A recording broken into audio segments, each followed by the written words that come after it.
Belinda non i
All right. Huh?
Dr. Williams, can you hear me?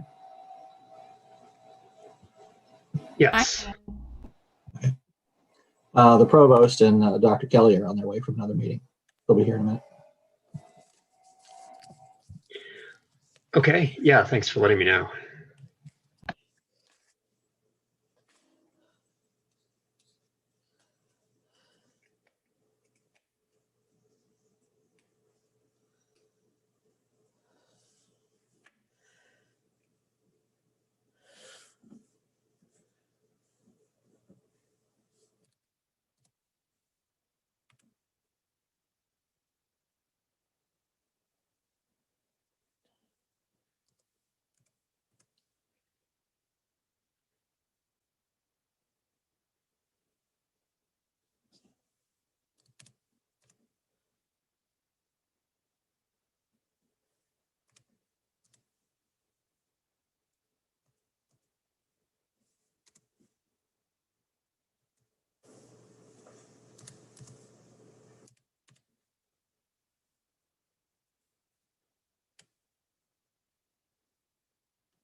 Well, it looks like the president and the provost are both here, so welcome. Thank you. We'll call the meeting to order in probably just one more minute. I see a few more people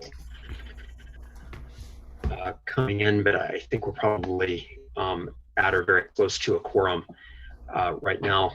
So we'll give this maybe another 60 seconds and then I'll call the meeting to order.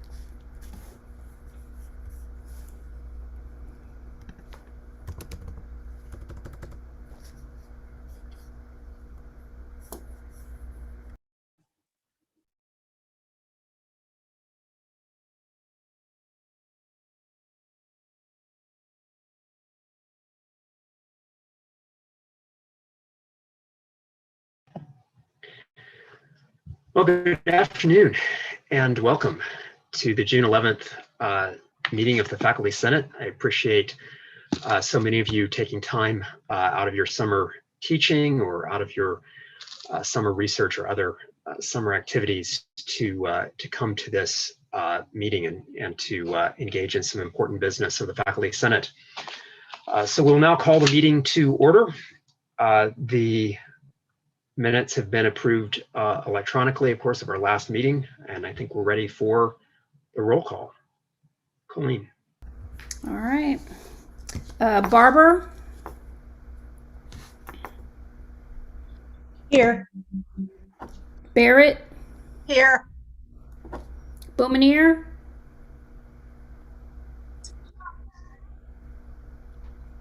Boumineer. Branyan. Here. Chong. Here. Corley. Here. Deweese, Here. Elman, Here. Urban, Here. Fawcett, Here.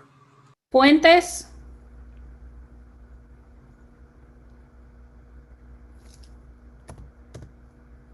Fuentes, Gillis for Galt, Here. Geyer, Here. Gordon, Here. Graffius, Here. Ponder for Green, Here. Hadley, Here. Hanson,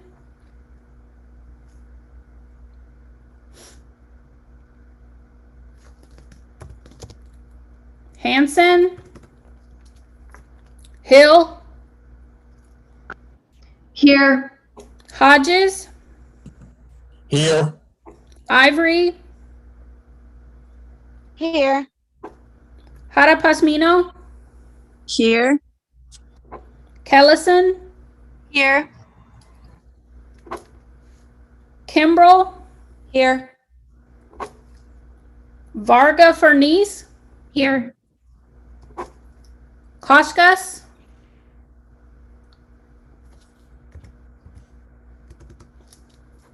Kramer, Here. Lu Yan Voon,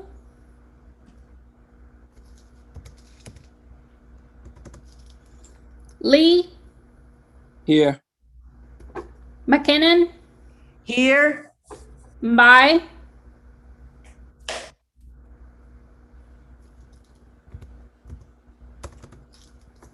McKendry Smith, Here. McLean, Here. Nickel, Here. Ogletree, Here. Pasha, Here. Pazani, Here. Pinko,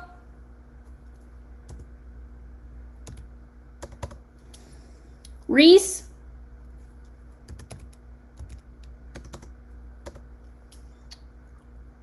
Cara Monica for Richter,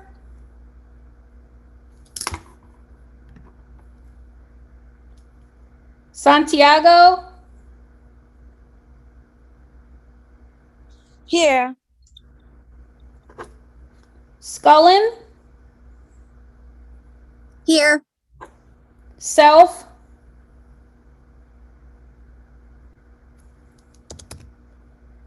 I see you. Scott Meyer, Here. Snipes, Here. Sterling, Here. Swift, Here. Tawidi, Here. Van Valen, Here. Wadlington, Here. Wofford. Here. All right, last call for Boumineer, Fuentes, Hanson, Koshkas, Lu Yan Voon, Pinko, Reese, and Cara Monica for Richter.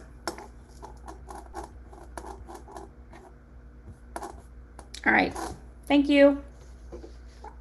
Well, very good. Well, since President Kelly is here, I will turn the floor over to him to address the faculty. Dr. Kelly. Great. Thank you, Dr. Williams. It's great to be with everybody, especially as we are well into summer. I wanted to give you an update on a number of different things that are, I think, relevant before we come back together as Faculty Senate in, I believe, September, which would be the next meeting. So we'll do some things that look out over the next few months. And the first and foremost is physical moves on campus. So the Richards College of Business is obviously nearing completion. It is still relatively on schedule. And I say relatively because I don't have all of the details about when particular days and moves will occur firmed up right now. But we have, despite weather challenges during the construction period and the like, stayed very much on schedule for that project. And that, of course, will trigger a lot of moves across campus once that occurs. But it is a beautiful, beautiful building, really a wonderful facility, and it'll be a hallmark space on campus once it is complete. I'll add to that the humanities renovation. The humanities renovation is a key piece. That building is in dire need of transformation, and a lot of faculty and leaders have participated in the design process. We're about to present that final design to the Board of Regents in the USG, and it is phenomenal. It is a space that will be transformed in terms of learning and the capacity to do flexible learning. Really accommodates the disciplines that have some very unique spatial needs, like music, in creative ways and beautiful ways. And it also accomplishes change in the exterior of the building that will update the campus overall, produces a lot more light, opens it up, and takes a structure that it was built for a different period and transforms it into one that will seem like a 21st century building from top to bottom. Now, that project also includes power plant needs throughout the academic quad. That mechanical work is very, very important. It is what powers all of the buildings throughout the academic quad. And that's being handled in an elegant fashion as well. I think the outcomes of that project will be transformative for us as a university and provide students phenomenal space and faculty a phenomenal space to do our work in. I would say, of course, that comes along with tremendous inconvenience for an awful lot of people anytime we have to move out of a building so that we can do deck-to-deck renovation. That's a stressful period for us, but certainly one that will be worth it. And we're putting together images so that we can kind of share with everybody what the final outcome would be, very similarly to the Richards College Business Building. I'll give you a quick update on the search for a new chancellor. I have no update for you right now. As information becomes available, I'll share it with you, but that is a process that the Board of Regents, as I believe all of you know, are moving through, and we'll get updated as time goes on. Everybody saw the announcement I made earlier this week that we're decoupling student affairs and enrollment management. I thought I'd color that a little more for all of you because enrollment is a critical piece for us. It is a critical piece. And University of West Georgia has been in a transitional period in terms of the composition of our enrollment. If you look back over 5 years or so, we really shift from a university that was primarily serving undergraduates to now serving 25% graduate students. That's a significant shift for this university. And the portfolio of enrollment management functions that has sat in student affairs for a long time has started to become an inadequate organizing principle for us to be competitive in the marketplace, especially at the undergraduate level. Everybody has heard me talk about many times before the fact that undergraduate students are going to be a hyper competitive market moving forward. We've been looking forward to a 2026 enrollment cliff in the United States. That looks different in every state, and we've been paying close attention to Georgia. But Georgia is a very competitive marketplace where students have a lot of choices. So moving to an organizing principle where we are able to, one, bring in the subject matter expertise that's necessary for us to continually evolve our operation is critical. We have to be aligning our strategy with our desired results. Right now, in terms of summer enrollment, we are really on course with what we had hoped for and planned for. And I'm grateful for all of the deans who have been putting so much effort into making certain that courses are available in a way that students need them, and very grateful for all of the faculty who continue to make certain that summer is a robust time for us to offer opportunities for students. But when it comes to fall enrollment and the new intake of first-time in college freshmen or transfer students, we are continuing with the trend of the last few years at the University of West Georgia and lagging behind where we need to be. And I don't say want to be, I say need to be, because we have an infrastructure for this university that is in great part supported by those who choose to come here to earn their college degree and have the types of rich experiences that we are able to offer. Now, some of that variability is due to the pandemic. We just don't know how that marketplace shakes out yet.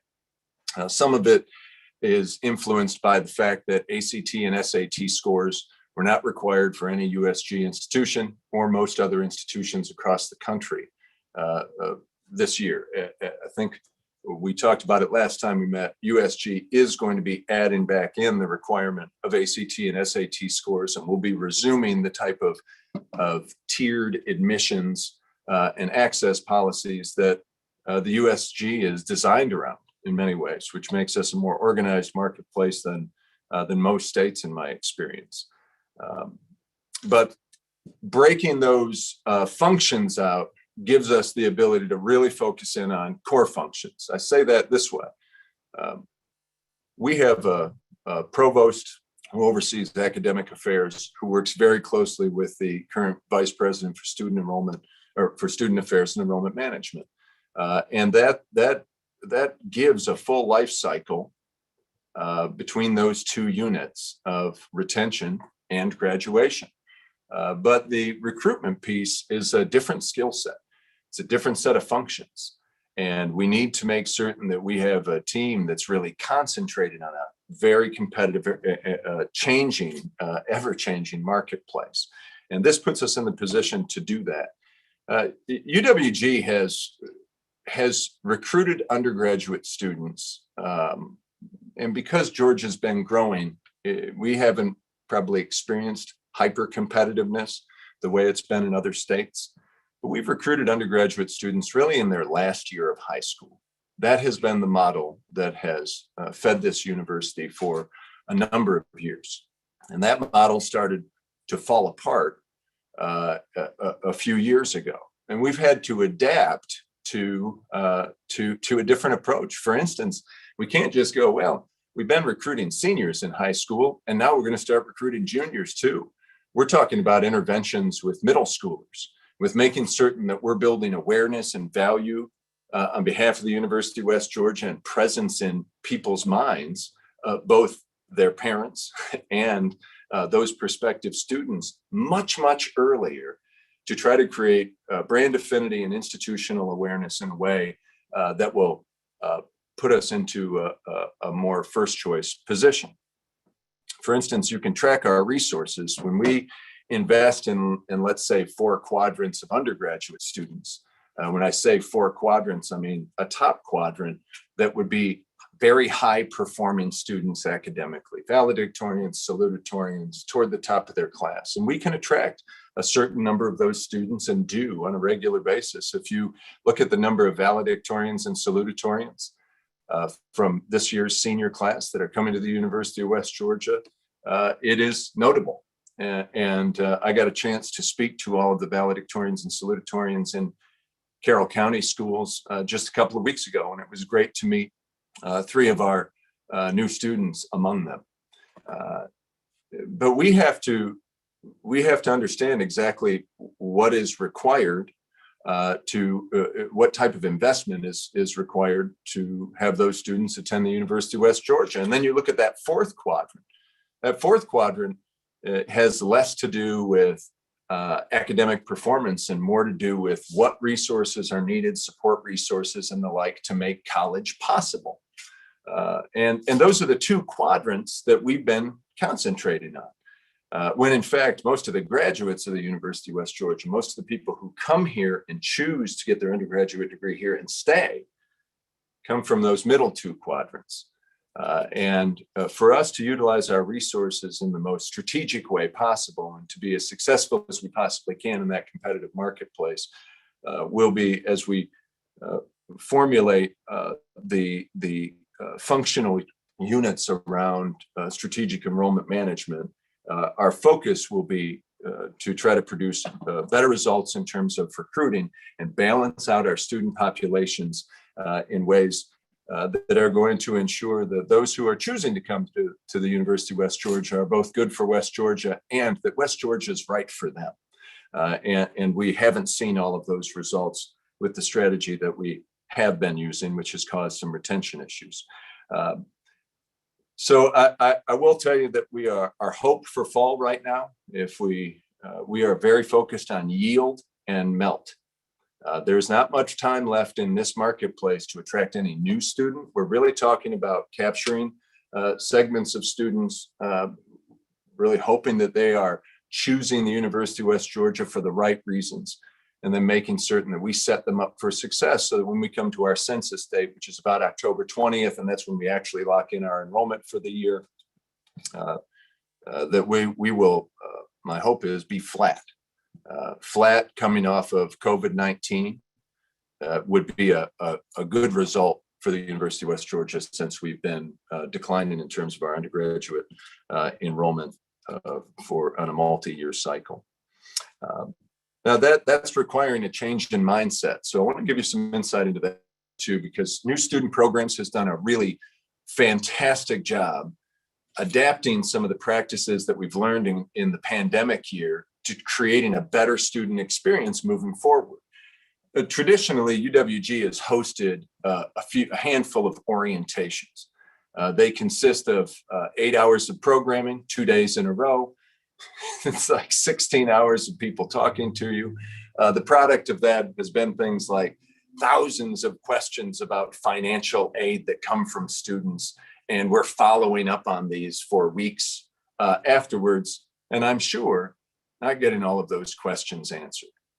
So they adapted that model. So we had more of a white glove service. I got a chance to meet with all of our orientation leaders, and it's a fantastic group of students who are great ambassadors for this university. And if you are on campus right now, you're seeing them conduct some of the 126 orientation sessions that we are offering this summer. Small pods where they get customized personal service and attention. And I asked April Wood this past week, how many, have the outcomes been better? And do we have substantive ways of knowing that the outcomes are better? And she said, well, we used to get thousands of questions about financial aid after orientation, which suggested that we really weren't being effective with that approach. And I said, well, how many questions have we gotten now that we've done, 30 or 40 sessions? And she said, one. And that change in mindset has allowed us to really see that if we can concentrate our time and attention with the right functional units and leaders on a strategy that produces the right pipeline for students to be part of into the University of West Georgia, I think we can see some changed results in the years moving forward. That will also be accompanied, of course, with changes in our marketing and public relations strategy and the like, because all of those are dancing together. And finally, I'll offer one other note before I hand it off to Dr. Preston for his comments. We had a great outcome this week we've had great outcomes for a lot of students as of late, but there's one in particular that was just announced yesterday, and that's Michael Zabatakis. He plays for our men's basketball team, and he was awarded the Commissioner's Trophy yesterday, the top male athlete in the Gulf South Conference, and that is really an extraordinary accomplishment, considering that the Gulf South Conference is one of the top Division II athletic conferences in the United States. So if you know Michael, if you get a chance to see him, because he is on campus over the summer, I would encourage you just shake his hand and tell him he's a superstar. With that, I will hand it over to Dr. Preston, and then we can take any questions afterwards. Thank you, President Kelly. Good afternoon, everybody. I echo Dr. Williams and President Kelly's thanks for the time that you all are devoting to Faculty Senate this month, and in particular today. You know, summer's an exciting time, and I've enjoyed, like you, I'm sure, being on campus. And after that announcement from the system and the university about vaccinated people and masks optional and so forth, that there's increased activity across campus, and really an exciting time. Like you, I'm looking forward to fall as well. So got a couple of highlights from academic affairs I'd like to pass on to you. And I know that you all are hearing many of these things from your deans as I'm passing them on in our deans meetings. Well, so some of this might be repetitive, but just want to make sure we've got information going out on multiple channels to make sure that you all have everything that the faculty need. As the president said, we're looking forward to fall semester and messaging that I've seen Dr. Williams passed on some questions that the faculty have provided through this. So we're going to address some of these in my comments as best as I can. The fall semester, there was a question about what does the classroom experience look like? And we are normal operations. We are going to have in-person, on-campus courses, as well as we had prior to COVID, the face-to-face options, as well as the online experiences and options for students. So historically, we're seeing a slight rise in the number of online students that are enrolling in courses online. That might change across the next 2 months before we hit a final number in fall, but we're seeing a slight increase in enrollment online. But overall, that increase is as we might expect coming out of COVID-19. Still have a robust either hybrid or face-to-face students as well. So looking at that classroom experience, there were some questions posed about what does that look like? The investment we're making in new seating and new tables and new podium and technology and AV in the classroom is really going to enhance our ability to remove the barriers of time and space for our students. So from a universal design perspective, the ability to record lecture and live stream that for students who might be available at those times, but not necessarily in that space, as well as recording these lectures and posting them inside of the course management system, of course, behind the login firewall, so that we're still compliant with FERPA and other necessary and appropriate privacy. But students can then go back and look at that material after the fact if they're not able to be in class at that particular time. And like so much good universal design, this is really improving learning for all. So even for that student who can be in class face-to-face, the ability to not have to write everything down that the instructor is saying and taking copious notes, maybe knowing that they'll be able to scrub that video to a particular time later that day, or maybe even weeks or days later, the ability to review that material and have a richer learning experience is going to be quite helpful. So they can just write down a simple quick note and note the time to go back and watch that. So really looking forward to opportunities to improve student learning by that investment in our classroom spaces. Some of the questions that I've heard, not only from deans and faculty, but also posed recently in an email that Dr. Williams sent me prior to this meeting, is about how that is going to work from a review and oversight and permissions perspective, as well as a pedagogical perspective. And I recommend we take two approaches to that. One is the what is the technology and what does the enhancement provide to us? And that's something that ITS are going to be able to provide how-to guides, and in that week of welcome and our preparation week before fall, be able to allow faculty to practice and learn that technology. But the other side of that, from a CTL perspective and a pedagogy perspective, is how do we want to use this technology? And that's a different question. So this is an enhancement, and resources that are going to be available to faculty. How we implement those, of course, is going to be discussions that we have as a faculty, and certainly within your departments and deans, knowing that this is a resource and an additive. It's not to replace. So one of the questions that was posed was, if we're making all of these investments in new seating and new desks and improving the classroom experience, and yet at the same time adding technology into the classroom, isn't this duplicative or perhaps redundant? And I would argue that it is not, because we're not trying to move more students off campus or online or reduce their opportunity to be in class. I think all of us understand the many benefits of in-person instruction, but this is additive. It's not replacement. So it's not an or proposition, it's an and proposition. We can use both of these together to improve the students' experience in fall. A little bit closer in time here, looking at summer, I'm happy to say that summer enrollment is up. The credit hour production is on par. I think the delta there is so small that we would say it's comparative to last summer, but we have more students, in particular growth in graduate in particular.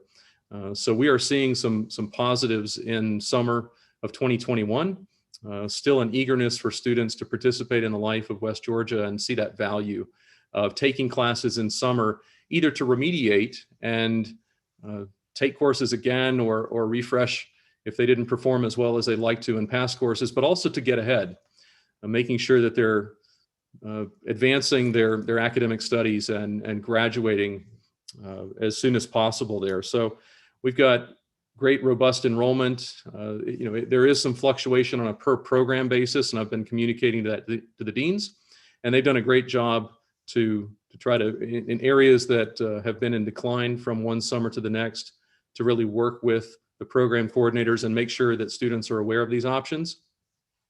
And then in some areas, we've grown significantly summer over summer. So overall message is that summer's in a good spot. A couple of logistical things I'd like to pass on that I've also communicated to the deans, and I hope that they've talked with you. As we go into the upcoming academic year, I know that many of you all have participated in searches for faculty positions for the last year.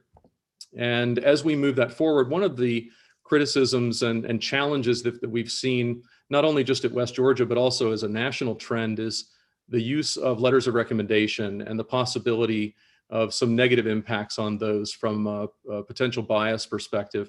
It's also adding to the workload, not only for those that are writing these letters of recommendation, but then for the committees reviewing them. It takes a tremendous amount of time to go through those materials. So there's arguable value in that process. Certainly having references and the ability to review faculty's portfolios, these applicant portfolios, we're going to sustain. But in talking with the deans and with HR, the letters of recommendation are now optional, that they can be required if committees would like to do so, but they're not required as a university.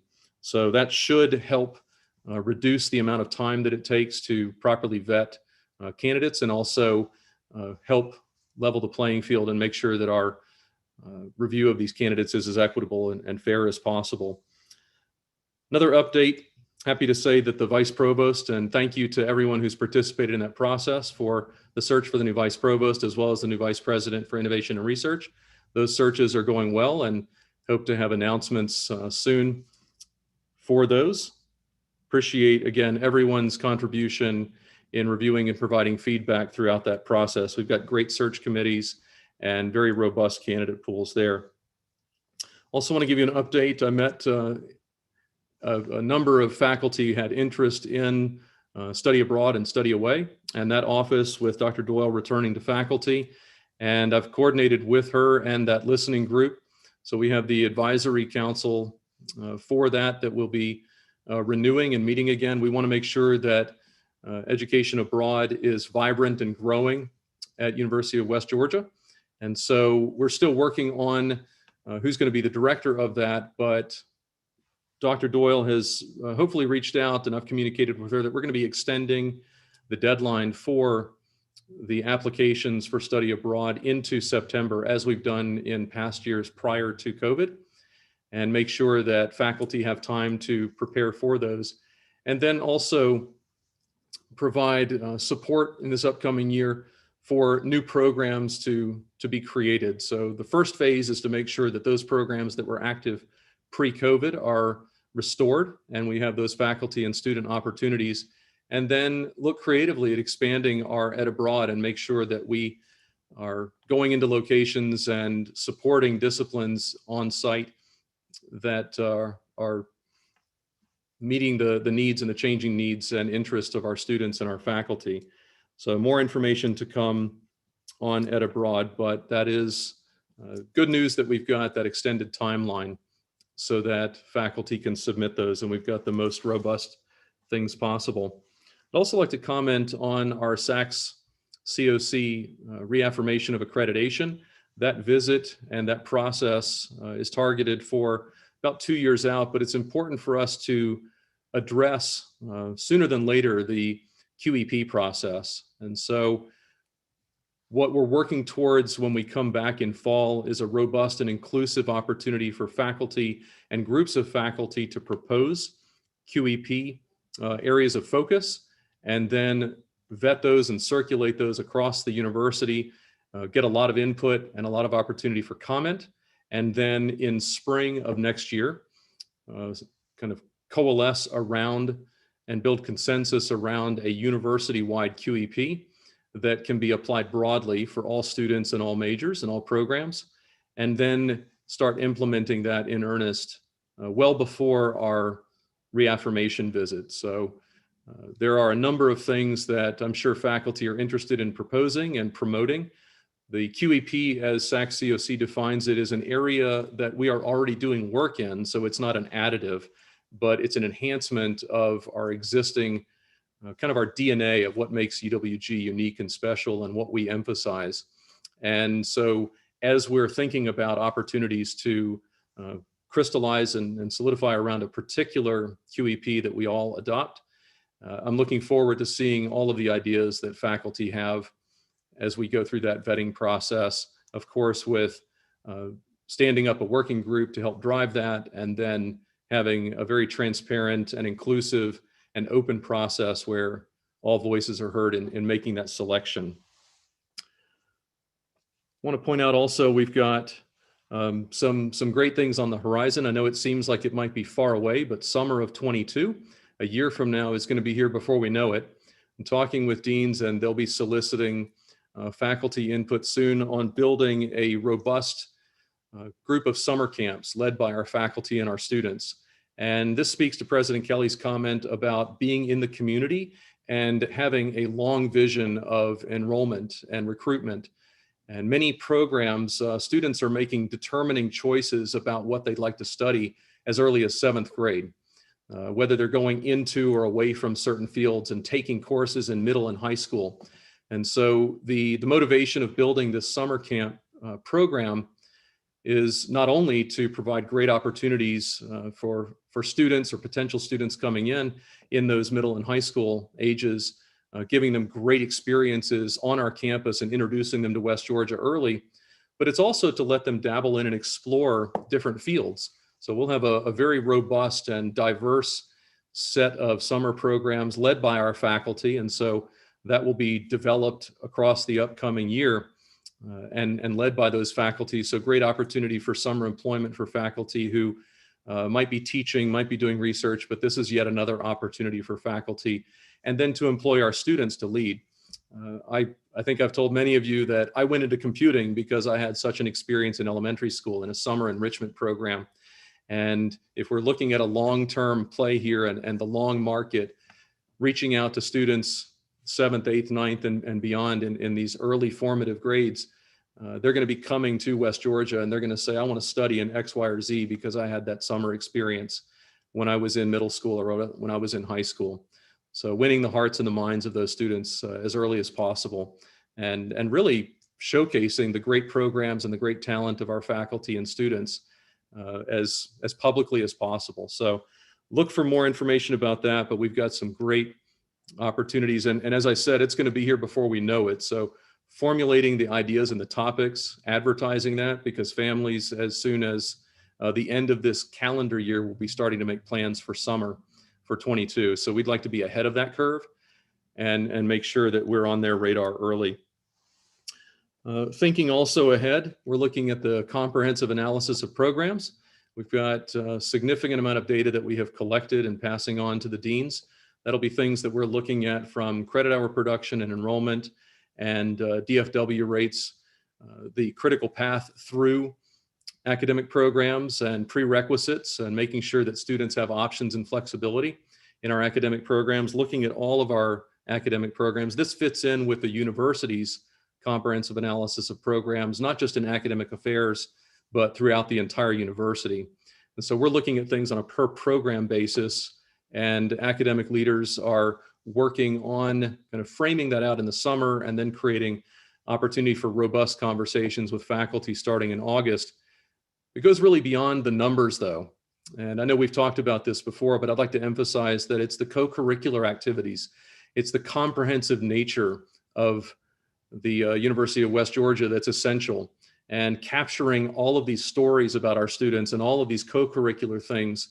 It's not just about how many courses we're offering or how many students are in these courses. That's certainly an important element too, but we want to create a rich and robust view, both qualitative and quantitatively, for these academic programs, and then look at how do we make sure that they are distinct and competitive in the marketplace. So part of that is also standing up stories. You've heard me talk about this, and highlighting students in their early years and later years and in their alumni for both undergraduate and graduate, and then building out this robust portfolio of digital content, videos and stories, pictures that capture the essence of our academic programs, and using those to drive interest in our programs. So using that in marketing and recruitment materials is going to be key for this upcoming year. So working on that this summer, and then positioning ourselves to involve everyone and really tie a bow around it in the fall semester. Really going towards that distinctiveness, and as President Kelly mentioned, being that first choice university that all of our students deserve. So a lot of updates, a lot of things going on in academic affairs. Summer is often a time when we change the cadence, but I don't think things are slowing down at all at West Georgia, and I appreciate everyone being as active and as engaged as they have been, not only in fall and spring, but everyone on this call, as witness to this meeting, is engaged in the life and the activity of a very vibrant university throughout the summer.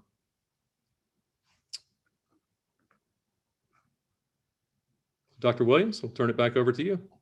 Well, thank you, Dr. Preston and Dr. Kelly. Really appreciate those detailed updates, and I'm sure other faculty do as well. As you know, of course, a number of faculty have submitted questions. I know we can't necessarily get to all of those questions, but I appreciate your willingness to at least tackle some of those in your remarks, and maybe I can briefly ask you about a few others. As I mentioned to the faculty senators in an email earlier this morning, I received so many questions. I've tried to organize those by topic, and so I would ask those people who want to ask questions from the floor to maybe organize your questions by topic as well. And so maybe we can begin with just a couple of questions on enrollment and budget, if you don't mind. So both you, Dr. Preston, and you, Dr. Kelly, talked quite a bit about the current enrollment numbers, the challenge of enrollment, the need to continue to direct a lot of effort there. And I was wondering specifically, what are our expected enrollment numbers for incoming freshmen for the fall? And also related to that, what is the expected or current retention rate expected for the fall? We don't, you can't really project that out. Flat would be that's kind of our goal number. We're coming off of a pandemic year, so this is like the Wild West in terms of enrollment, and that's not unique to us. When we moved away from ACT and SAT, the whole marketplace just changed, but it artificially changed because you created access points into institutions that normally wouldn't be there. So first choice won in many ways, and we didn't win. So the best I can tell you for fall is, if we come in, and this is for us, this is not going to be about having, and I'll use these numbers as illustrative, 100 students here, and and we had 90 last year. and we came in above that. When I mean flat, I mean the students that come here, or the students that say they are coming here, actually come and choose to stay.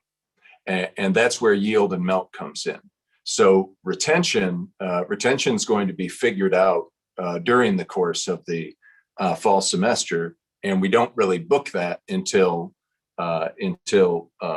spring for that incoming class.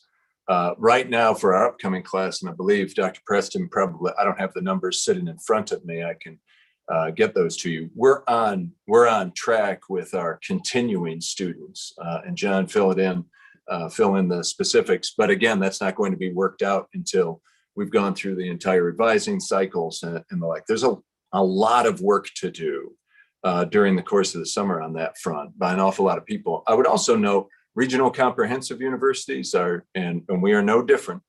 Our students act a little later. And that's just the nature of things. I wish I had a reason why. If we had a reason why, then we would have the science of enrollment down. But they tend to act a little later. So we see kind of enrollment and signing up for classes by continuing students roll out at a slightly more delayed scale. So we're monitoring that all of the time and trying to do as many interventions as possible. John, I'll leave it to you for other comment. Yeah, President Kelly's absolutely right. It is there's changes in how people are applying for and whether they're showing for classes. We've got not at West Georgia per se, but just the industry standard has changed. It used to be students would apply for maybe 2 or 3 universities, be admitted to one, go through orientation and show. Now that market has shifted where students are applying. I think the average is now 7 universities and going through multiple orientations and using the schedule that they're able to build as the final piece of data to decide where they're actually going to attend, which is surprising to me. That was not my experience for sure. But one thing that we're doing to make sure that we are top of that list of choices is making sure that they can get into every class that they want. And my message to the deans has been to process that wait list and make sure that we're using wait lists to create new sections as we're going through all 128 orientations the president mentioned. If classes are filling, then we've got the opportunity to add new sections and make sure that those students get the courses that they need.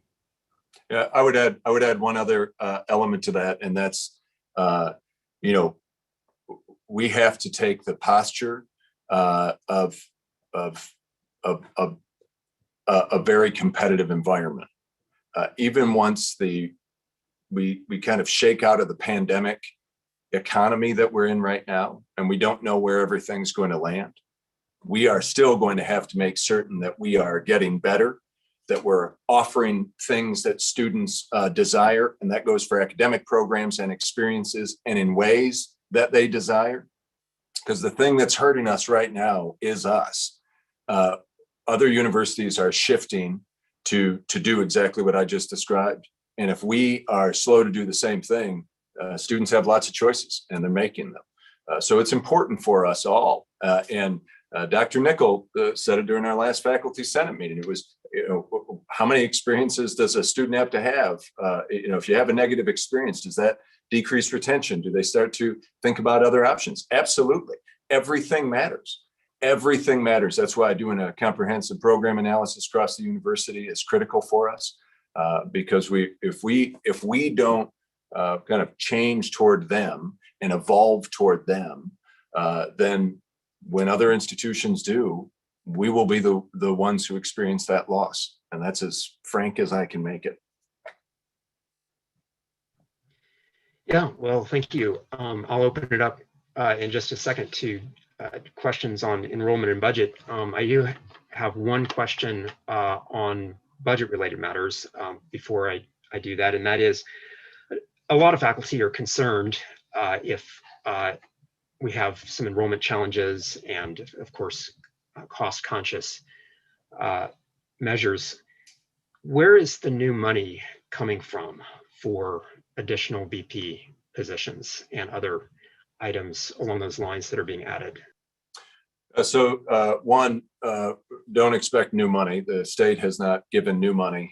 And if you have flat enrollment with frozen tuition. There won't be new money. So we have to rely on the resources that we have available to us. And that is a very high bar for scrutiny that the Board of Regents holds us to in terms of every single investment that we make. So the way in which we do that, one, the Vice President for Strategic Enrollment Management is not, that's not really new resources. That's an AVP line that currently exists, and those resources are being transitioned over into a leadership position that would better position us in the marketplace, because we need strategic leadership on that front that's fresh. And that brings expertise we do not have. And I will, again, as I did in my announcement, celebrate those who have stepped up. Dr. Barlow has done a really fantastic job, but we're in a different marketplace. We wouldn't reorganize around something that wasn't focused on really a revenue stream, for lack of a better term. So you're taking resources that currently exist and we're trying to make them work harder. If I see a dollar that's being spent where we get $1 worth of value or 50 cents worth of value, then that is a dollar poorly spent. For a regional comprehensive university like us, especially in a competitive marketplace, we have to hold ourselves to a standard that if we're going to spend $1, we need to try to get $4 worth of value out of it. And that's precisely what we're doing. We're taking dollars that were not used as effectively to get the desired outcomes of the university and investing them in places where we will or hope to get the desired outcomes of the university. And if we do not, then we will change again. And the direction that I have from the Board of Regents is to use that type of standard.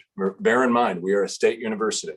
We are scrutinized by the Office of Planning and Budget, by the USG, by the Board of Regents every single day with all of our investments, and we have to make certain that we are connecting the dots between what we are trying to do and where we invest resources and the outcomes that they produce. And when they don't produce the right outcomes, just like the USG and the Board of Regents will say, "Hey, we invested in an academic program and nobody is enrolled in it. That's a problem." They scrutinize the same types of investments across the university. So when you're in an environment with, well, I think it's Jared Diamond who wrote about it in his book Collapsed. He said when resources are plentiful, leaders don't worry about waste. And when they are not, every single resource becomes critically important to the survival of the community. And from my perspective, I like to take that approach every day because it's certainly in line with the level of scrutiny that our choice making receives at the state level. Well, thank you. I'll open it up to the floor for anyone who has questions for the Provost or the President on issues of enrollment or budget in particular. David Nickel, I think, has the first question. Yeah, thanks, Dan. Actually, I have a few questions sort of combined here. One, you talked about enrollment being flat. Is that the expectation or the aspiration? It's a good question. We bounce back and forth based on the data. We are working. So you budget at a state university, you always have to budget. I will not allow us to budget outside of flat, right? We can budget down below flat, but even if we expected growth, we would not build a budget for that fiscal year, booking that growth before it actualized itself. So flat, I use that as a comparative construct because they are intertwined. So based on the data right now, if you asked me 3 weeks ago, I would have said I expect us to have a little dip in undergraduate enrollment based on the data that we have this week. I'm a little more optimistic and I would expect flat. But from a budgetary perspective, we are not being overly optimistic because I would rather come in and have excess one-time resources to invest in the university than have to go through a period where we're in a cost-cutting mode. Okay. So the expectation right now, does that answer that question well enough? Because it's a moving target until we get closer. I understand. So the hope is flat. The reason I'm pushing this. No, I would say I would not say the hope is flat. I'd say the expectation is flat today. Okay. We might change that expectation. So just to follow up, I was told that Dr. Preston reported to the deans that the expectation was overall student enrollment was to drop 7% and undergraduate hours was dropping 9%. Do I have those numbers wrong? Sorry, Dr. Nickel, I'll say that was the current position. We were having a discussion, I think 2 weeks ago, about where we were. As President Kelly mentioned, it's a moving target and it increases based on these. So the expectation isn't that we're down by 7%. That point in time, that snapshot that's where we stood, but that was also prior to the finish of spring semester and the bump that's going to come as people shift from being focused on spring into looking into the fall. Okay, so over the past 2 weeks, we've seen a tremendous increase in applications to change this expectation from 9% down in credit hours to flat. It was credit hours, not enrollment. So we haven't seen a huge increase in applications. We've seen people enrolling in fall now that spring has concluded. Okay, so there's been a tremendous shift then. I would not use the term tremendous shift. I would suggest again, we're in a unique environment because of the pandemic. The things that have occurred before in a natural cycle of a natural enrollment cycles aren't true right now. Some of them will go back to being true. Some of them will never be true again. So we're just in a time where we don't have the ability to do projections based on the kind of the historical modeling that we would have used in previous years. Okay. A couple of other questions. I know that we had recently replaced MindWorks as our agency of record. What marketing have we done since their departure? So we had a kind of in a procurement cycle. We probably had a 6-week lull, but it was during the pandemic as we switched between agencies. We're now using Crawford strategy, and we're using University of West Georgia's used a marketing firm without any public relations capacity for a long time. The fact is, university reputations are built on much more than advertisements. Sure. And that's why we have to have an integration between the two and a much more aggressive strategy on that front. So at this point, we are we're in a digital awareness building, institutional awareness building mode, and specifically targeted at let's say parents and prospective students who would be moving into kind of their decision-making periods. That'll be about a 5-week effort before we move into a new concept. And I know you're familiar with the process, moving into a new concept for a campaign that will drive probably the next 36 months. And we will be incredibly aggressive in the marketplace on that front. However, we will use different strategies than what we're being used because, billboards are great, but they're difficult to have performance metrics.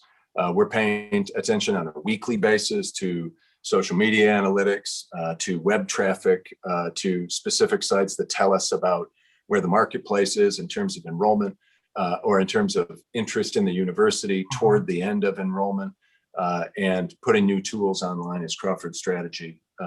It continues to be onboarded. So those metrics that we're tracking, have those been increasing? Depends on the metric. On social media, yes, our engagement in our social media platforms, which has been a important part of the reputation building strategy, are way up. And Sarah Powell and the team that has been working on that front have done a really phenomenal job continuing to adjust to the marketplace. However, that's all organic social. We'll be doing as part of an enrollment campaign, you're doing a lot of paid social, and you're doing Right. you're doing audience segmentation and audience targeting that goes to specific specific mindsets and consumer segments. So as Crawford comes on, that will become more targeted. Are the web traffic, is it increasing? We had real variability during during the pandemic year. And that wasn't just us. That was, we kind of monitor that with other institutions to see if we're an anomaly. We're now seeing a lot of that start to get more controlled and stabilized.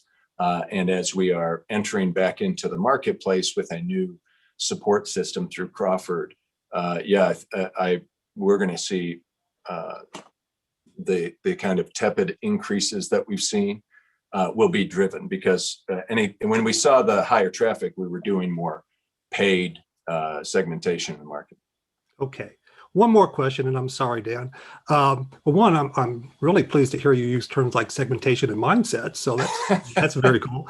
My last thing is about, I understand there's a number of open positions in student affairs. I've heard numbers upwards of 40. Why aren't those being filled? That's a great question. Well, one, many of them they're in process. We're still, and we just had the conversation or got briefed by the USG. We are still in a critical hire process for the state of Georgia. So any position that we want to fill, we have to go through the process of creating that rationale, that argument, sending it off to the state to have them approve our ability to go and recruit. Now, that is a mechanism that's in place that, as president, if I say, yes, we're going to go and hire for that position, there's still this other set of approvals and processes that we have to go through. So that delays our hiring. And two, we had to make certain that we saw where we were going to land financially. This has been a really hard year financially. We haven't been able to replace key positions as rapidly as we would like because we had to be conservative about it. And we were getting a lot of guidance from the state telling us, not just us, telling the USG at large what rates they wanted us to hire at. And by rates, I mean pace of hiring and percentage. So I'm not sure all of those positions will be filled, but I know Dr. Fortune is working on key positions. I couldn't tell you the exact status. Many of them are working through that system right now and are either sitting in the hands of the USG or they're coming back to us from the USG as we speak. So do you find these positions critical to enrollment moving forward or not? Is the number of open positions playing a role in our challenges in enrollment? It's a good question. It's a really good question. One, I would suggest that any job that makes a meaningful contribution to this university is an enrollment responsible job, right? So I say that on the front end because that's all of us. And if it's not making a meaningful contribution on that front, we have to sit and think about why that is a job at the university. Two, inherently, yes, when it comes to on the ground, frontline admissions personnel, those are often jobs where there's, and again, it's not unique to UWG. You're talking about people who are young in their career, generally speaking, who are moving through those positions. There's a lot of turnover because they just simply get, they have that job for a couple of years and then they move on to their next opportunity in their career. That's a challenge for us. We would love to change that dynamic. We have reinvested in those admissions positions to make certain that we put them at a level for us to be competitive with our frontline admissions officers. That system just got put in place, and John, correct me if I'm wrong, in the last month or 6 weeks, so that we were able to right-size that workforce segment and put us in the position to continue to be competitive. But anytime we're down, 1, 2, 3 people, anytime you're in transition, and bear in mind, in a critical hire environment, when somebody leaves a position, we have to leave it open for 60 days before we go about the business of hiring it. Now, 60 days is a long time in a dynamic enrollment cycle. That's a huge challenge for us. And in a year where we're coming off of a pandemic, which has just made the marketplace so trepidatious, that critical hire process and those delays put us at less of a competitive advantage. That's not unique to admissions, because your question's a good one. I could apply that same answer to many different areas of the university where we're searching for talent and have to go through those delays. But I would say, yes, to some degree, those hiring cycles are making a difference. I don't think it's making an existential difference in where we are landing right now in our enrollment cycle. I think there are much more powerful forces at play in the marketplace. And those forces are primarily other universities that are just simply positioning themselves to be more competitive than we are. Yes, well, that I agree with, and that's a conversation I'd like to have sometime. But Dan, thanks. That's all I have, and sorry for dominating the questions. Thank you, David. Yeah, in order to fulfill my promise to Vice President Haven, we'll have to move pretty quickly to transition to his remarks. But I do want to thank the president and the provost. And I guess just in closing, I was wondering, Dr. Preston, I know there's so many questions that faculty asked that we didn't have a chance to really address.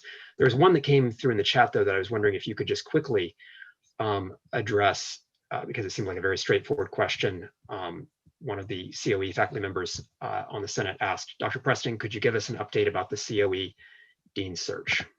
Yes, thank you. Happy to. So we ended the current search. I've asked Dr. Smith to continue in her role as the interim dean for College of Education, and we will revisit searching for a dean in the upcoming academic year.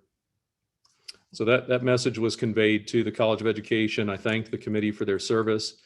Certainly appreciated all of the work that went into that, and so we will pick that back up in the upcoming academic year. Well, thank you.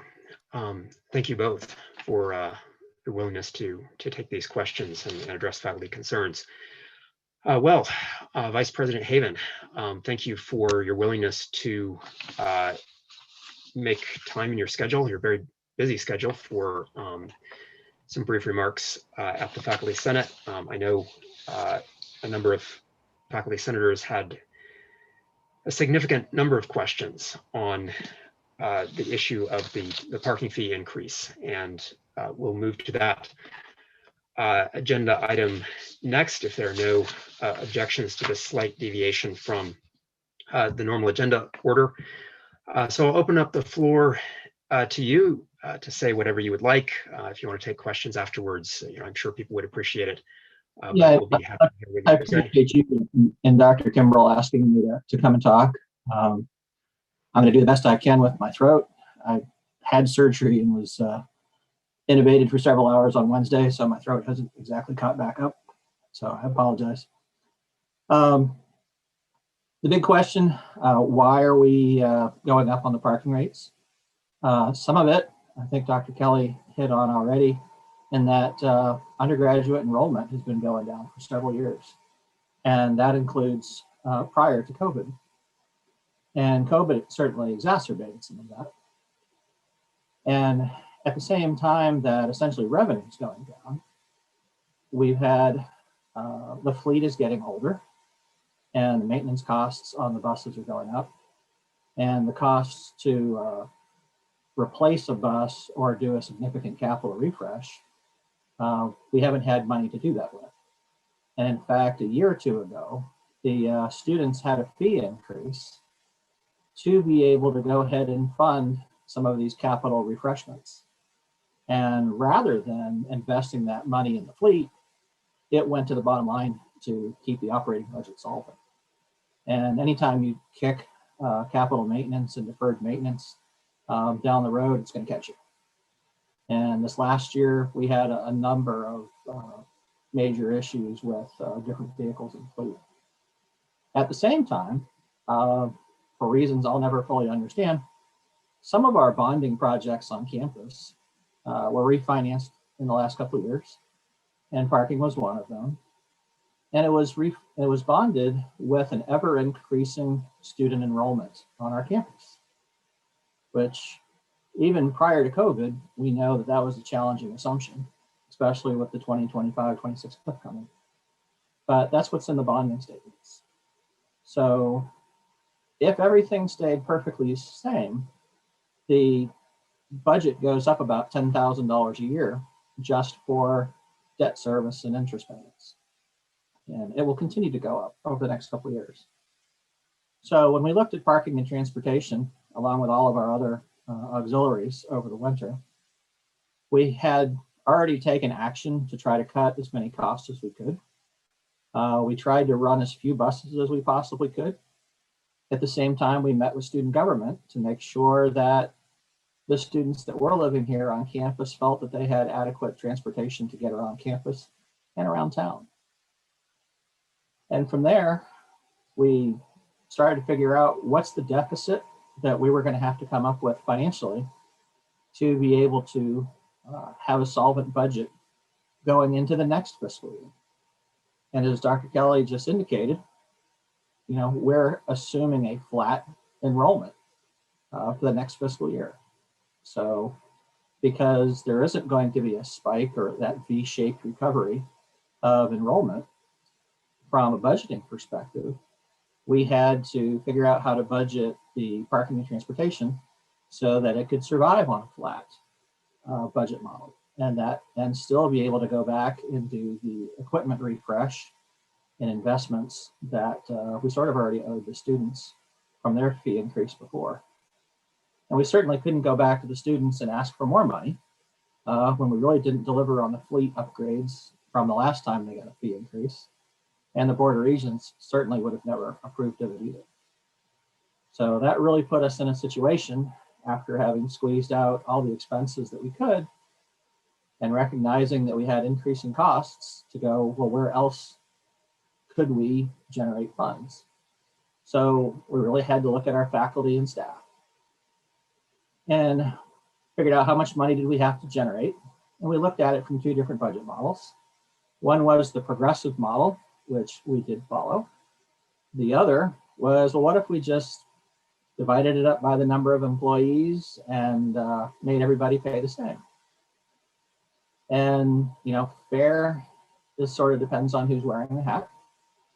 We felt that making everybody have the same pay, essentially pay cut is how some of you have put it to me, having to pay the additional fee, those on the lowest end of the pay scale getting the same increase is rather regressive when we look at taxation policy. That would be regressive because they can least afford to pay it. We know a lot of our lowest paid staff, particularly in custodial and grounds and food services and things like that, we know a lot of them already work an extra job just to make ends meet. So we felt, trying to look at the placemaking perspective, trying to look at equity, we felt that a progressive cost structure would be fairest. And as somebody did point out, it should be the 250 plus. It wasn't a cap at 250. We didn't decide that just one or two lucky individuals didn't have to pay for parking and everybody else did. So that was certainly, I said that was a typo or whatever.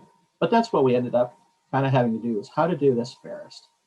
And before we got in and we go, well, how did we come up with that table?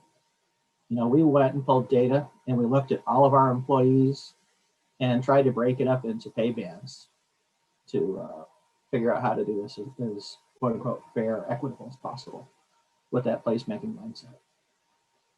And we also went and we looked at other institutions, both places that I've worked, some of our colleagues had worked, and across the USG.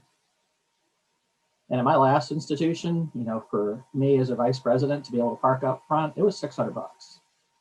And, you know, reserved administrator was $600 for faculty and staff who wanted to know that they could have a parking space next to the building they worked at. It was $500. The students that lived in housing that wanted to park right next to their dorms, I think it was like $300 or $350.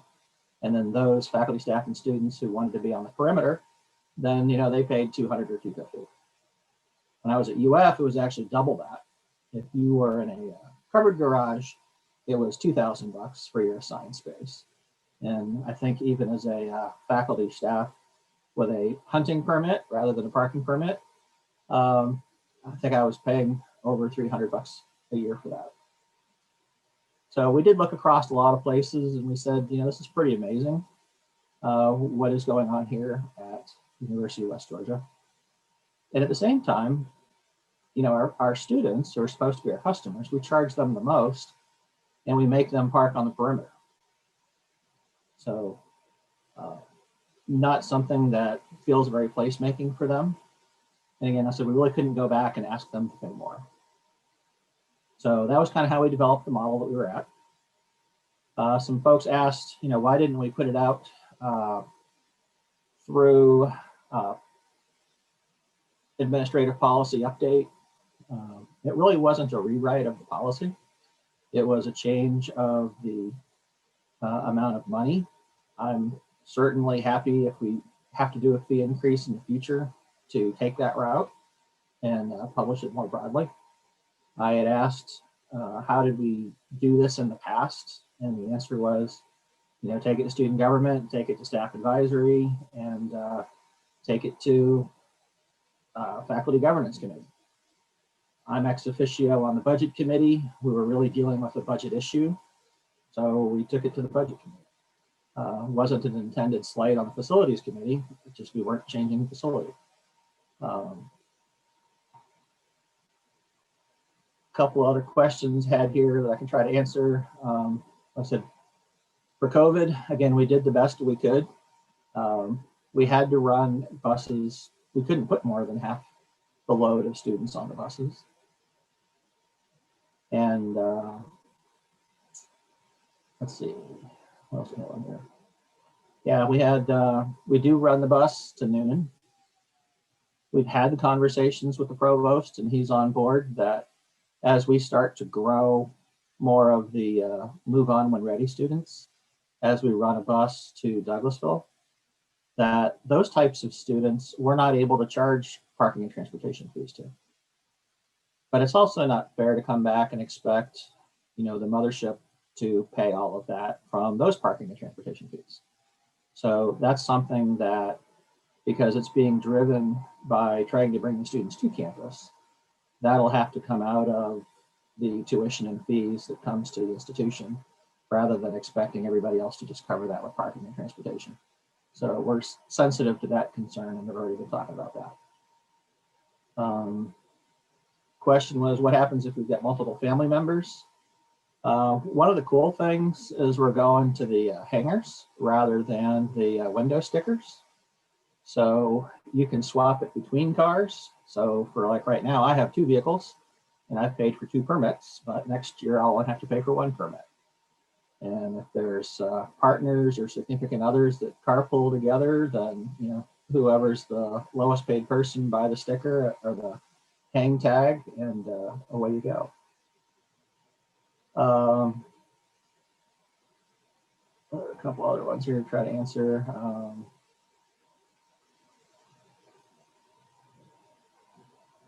We're not going to be changing anything with motorcycles at the moment, and certainly not going to be trying to change fees on golf carts and non-tag type stuff.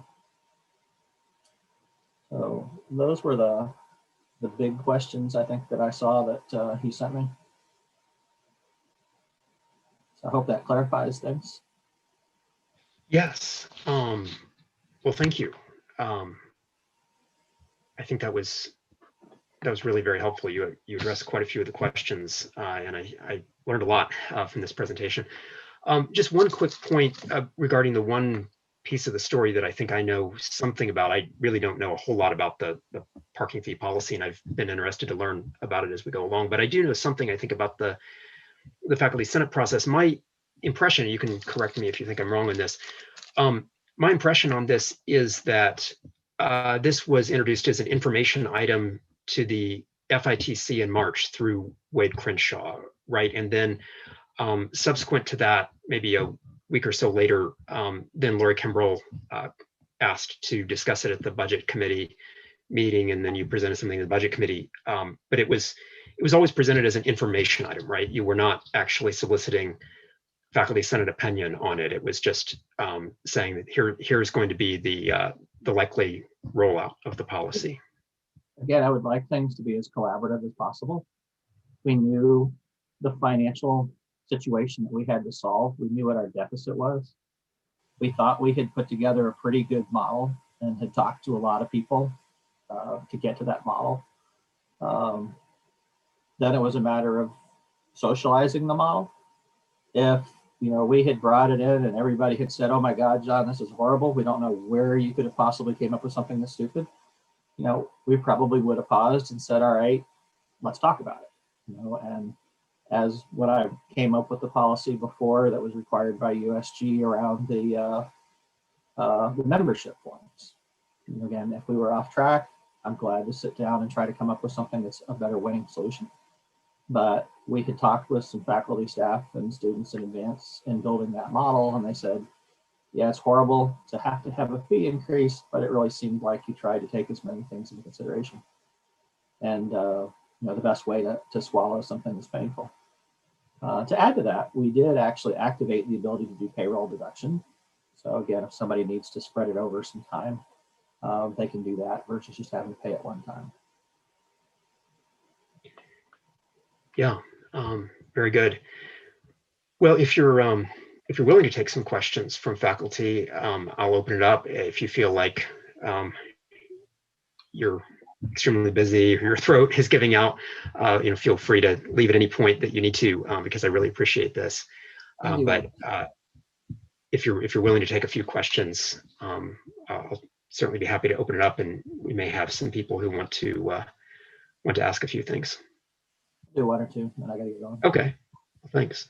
Okay, any questions for Vice President Haven? Anything that was on the list of 23 questions that you don't think were adequately addressed, or any additional questions? I know he did his best, I think, to go through a number of the questions that we submitted to him in advance. David Nickel. So I'm willing to defer to anybody else because I've taken enough time, but if not, I'll jump in. A few things. One, I've done a little digging. Historically, parking construction had been paid out of year-end and ENG funds, or out of student housing if it was a reference to them.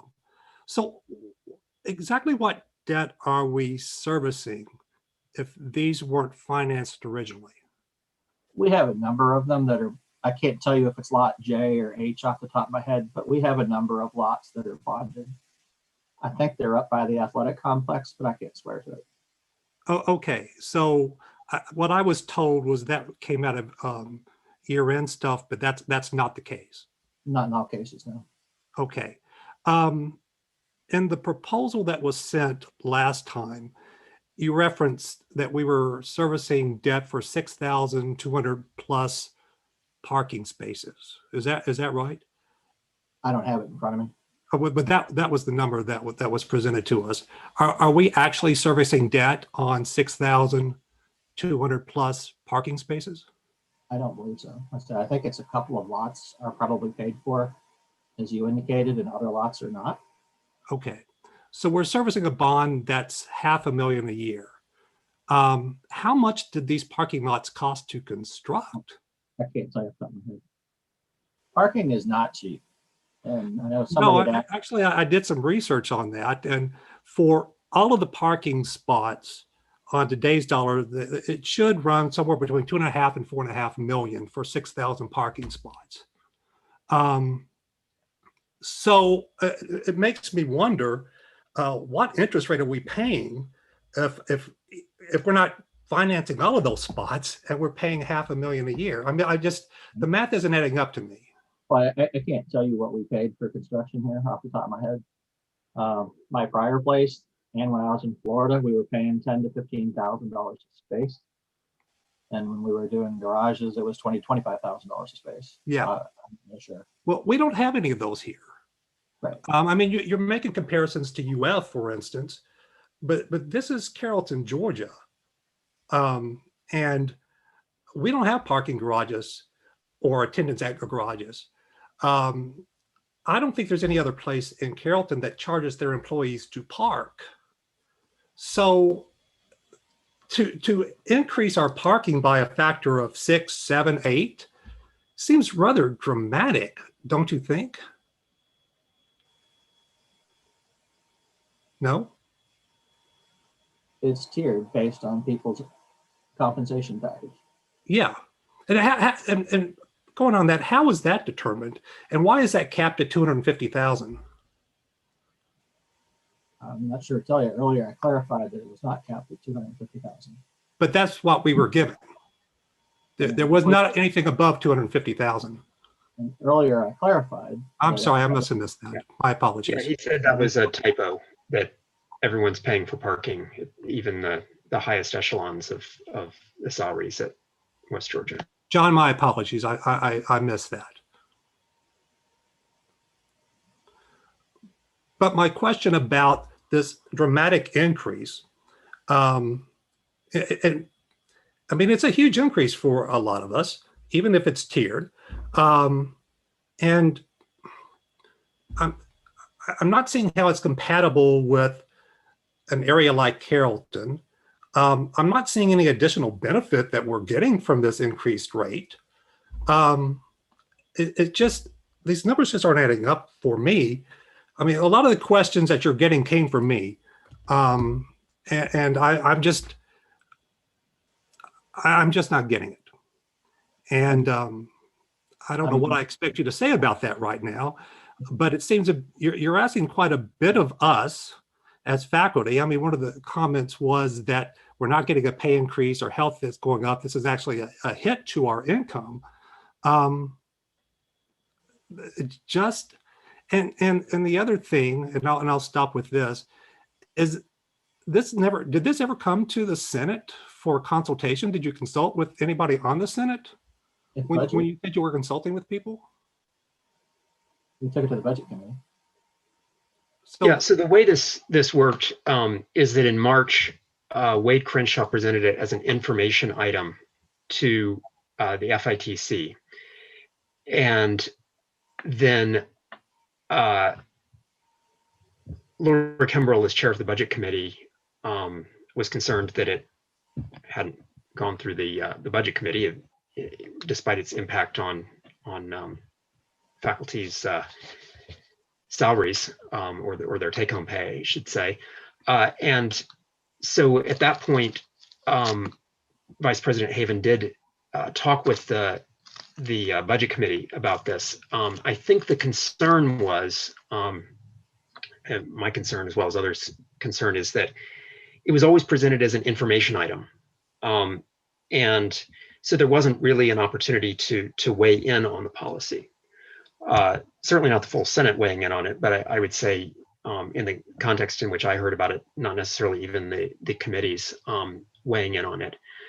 I would say that I think, as best as I can understand this, that I think there may be a philosophical difference between the administration position on this and the view of some faculty senators. And maybe I can provide some clarity. Correct me, John, if you think I'm mischaracterizing things. But as I was listening to what you were saying, I think much of this parking fee increase is based on the fact that there's an overall shortage of funds, declining revenues, contributing to transportation. And so it's not just paying off bonds, although that's part of it, but a lot of it is money that is being used to finance student transportation, or what's primarily student transportation, we could say, the shuttle buses, for instance, a declining fleet. And that money needing to come from somewhere, and the idea being that if we ask students to pay even more for that, this is going to make West Georgia an even less inviting place, if given the fact that students are already, as you said, parking on the periphery. And so and I don't think the Board of Regents would approve it.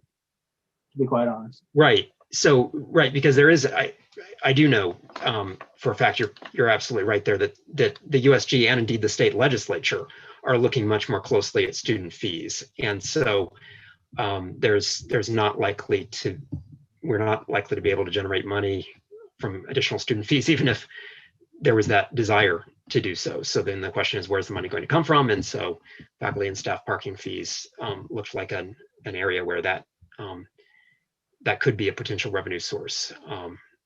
But Dr. Nickel, I'd be glad to sit down with you in the future and walk through, show you what the interest rates are and how long it's factored out. I said, I don't have that in front of me. Yeah.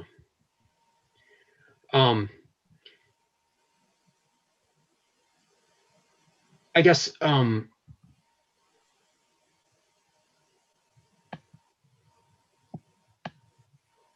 one question that just rolled in, and maybe we can use that to wrap up. So one faculty member asked that the question wasn't whether people making over $250,000 a year were paying nothing, but why isn't the amount they're paying increasing as their pay goes up? In other words, they wanted to, I guess this particular person wanted to see an increased pay bound for over $250,000. Would you like to address that question? There just isn't that many people above that they felt it was worth doing. Doesn't mean that we couldn't do it. Yeah, very good. Well, if there are no further questions for Vice President Haven, thank you for your time. Very much appreciate that. So since this was an agenda item, we can open this up for any additional discussion, or if anyone would like to make a motion for a resolution. If not, we can certainly return to the rest of the agenda. David, I see your hand is up. I don't know if that's from previous. Okay, so Sorry. no problem. Emily.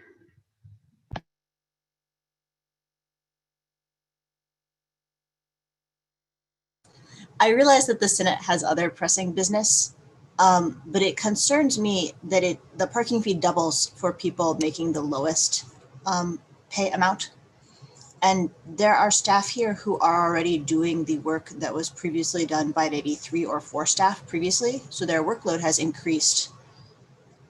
Their salaries have not increased, and now their parking is doubling. And so I just wanted to state that I wish that the bottom tier had stayed at 15 so that the lowest paid staff did not experience a parking increase.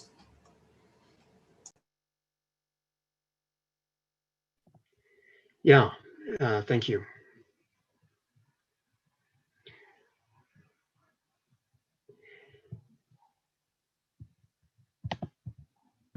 Dr. Lee has a question in the chat. Yeah, okay, yes. If parking revenue increases in the future when we have more students, will the parking fees decrease for faculty and staff? It's a good question. Of course, it's very hypothetical at this point. We're taking this year by year. Yeah,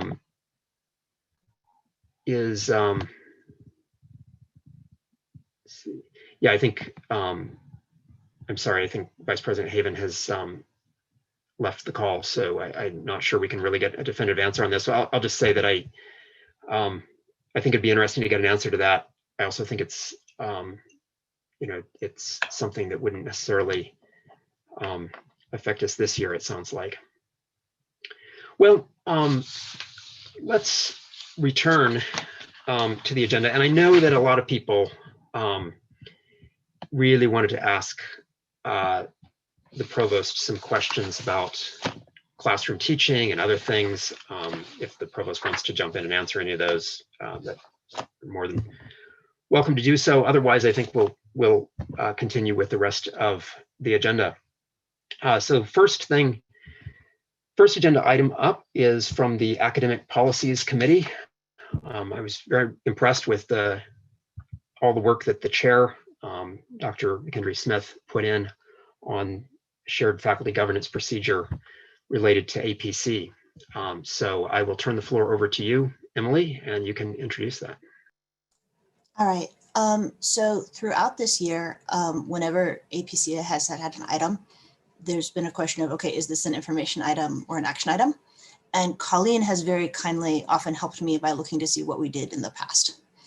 And so this is an attempt to create a shared governance document so that we aren't constantly sort of like answering those questions on a per item basis. And the document was created by going back and looking at all the APC and Faculty Senate meeting minutes between now and 2017, and sort of looking at the different items, categorizing them into these sort of broad categories, and then noting what sort of item they had been. And we've noted that these are examples because we don't intend it to be exclusive. There may be things that will come to APC in the future that haven't come in the past. But so hopefully this will give the committee and then the items going to Senate just some general guidelines so that each item, like we don't have to go back and decide what kind of item it is. And I am happy to answer any questions.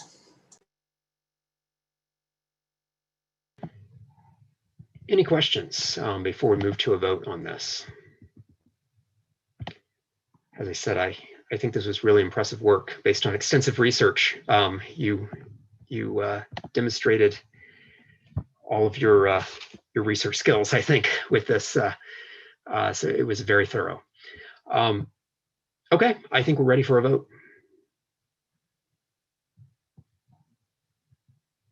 So do you approve the shared faculty governance procedures for academic policies and the Faculty Senate Academic Policies Committee?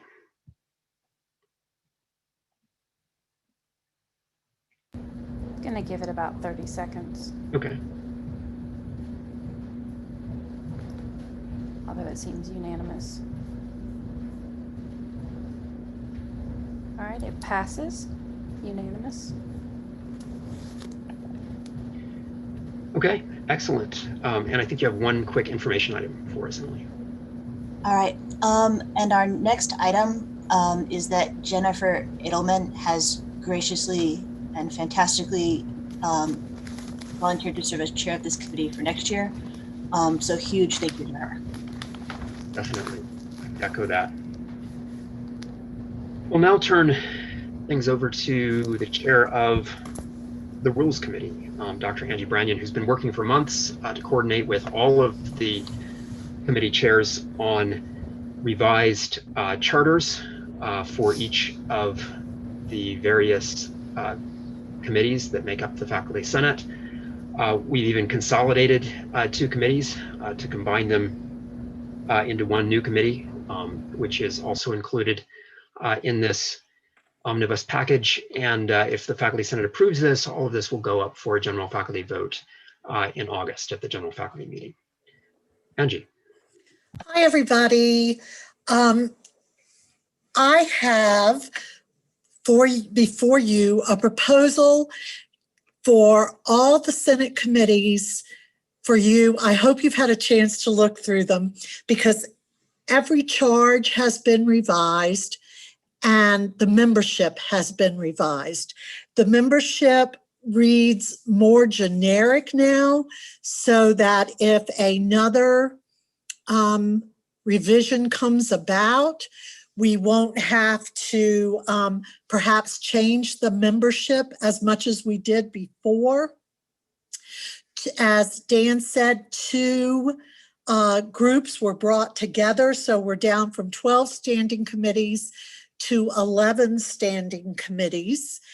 And we have changed the wording to agree with the wording that is now in effect at UWG. It's been sent out. The chair people have talked with me. The committees have looked over these. And I think we've got a very good set of charges or purposes for the committee. And a good definition of membership for all of them. So I would like to move, as well as the entire Rules Committee and everybody else who's worked on this faithfully for an entire year, to have this approved so that we can send it to the Gen Fac for a vote in the fall. Does anybody have any questions about what we have here? So we'll open this up for discussion before there's a vote. Would anyone like to ask questions or comment anything related to the new charters or the committee reorganization proposed in this document? Again, I think this was really impressive work on the part of the Rules Committee, much of which was undertaken after the semester ended, I believe, in May. So that's that was certainly impressive work. And I don't see appreciate the people who responded to my frantic emails to please, please, please send this back to me so we can get it submitted. Yes. Well, no comments, no raised hands or. Dan, Yeah, sorry, this is Jeff Reber. I don't, on this particular view, I don't have my hand raising ability. Okay. Yeah. But I did have one question. And by the way, hi, everybody, Jeff Reber, just good to be back with you in the Senate here. One of the things I had a question about, the two key verbs that are used in the previous charges are recommend and advise. And I noticed on the Undergraduate Programs Committee that the recommend verb for policies and procedures has been dropped. And there's only a handful of committees that have that recommending ability, which to me is a more potent kind of verb than advise, which I think tends to be vague and undefined. But I would think the Undergraduate Programs Committee might still use recommending policies and procedures to good effect with proposing things to the Senate for passing along to the administration. So I guess I have a question about why the word recommend is not still there. That phrasing and that statement about recommending is not there for that committee, and it's been changed to advising.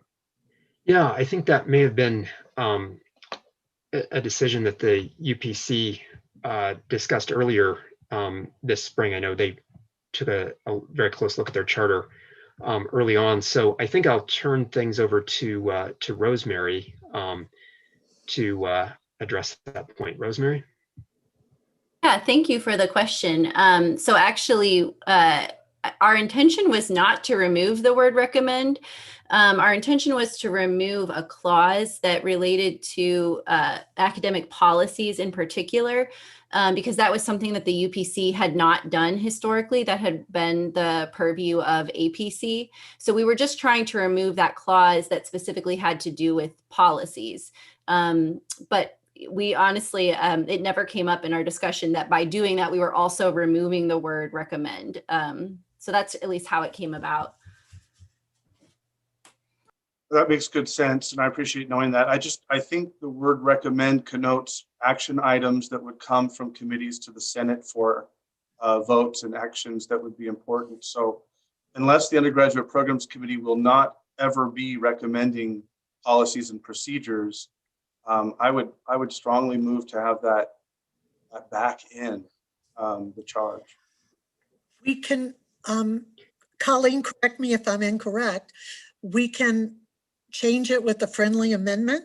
I think we can. I'm actually, so the UPC charge went through rules and was approved by rules in March. I'm trying to pull that up so that we can look at the original with the redlining. Yeah. And then, I don't know if you can see that. Can you see me searching for this? Yeah. Or you just, Yes. okay. Uh-huh. Okay, good. So here's the original proposed modified version to where it has the original wording. And I think the part that you're referring to is this highlighted section right here, Jeff. Yes, yeah, that's right. Okay. So I think that we could add that in with just a friendly amendment. I don't see why we couldn't. But I don't know. I know with a friendly amendment, it needs to be something kind of small and not really changing any kind of action. So I don't think that this would change any kind of action, and we could even just insert it if we looked at the original, or if we looked at the approved wording here. You could even add Put it in recommend right after here. said requests.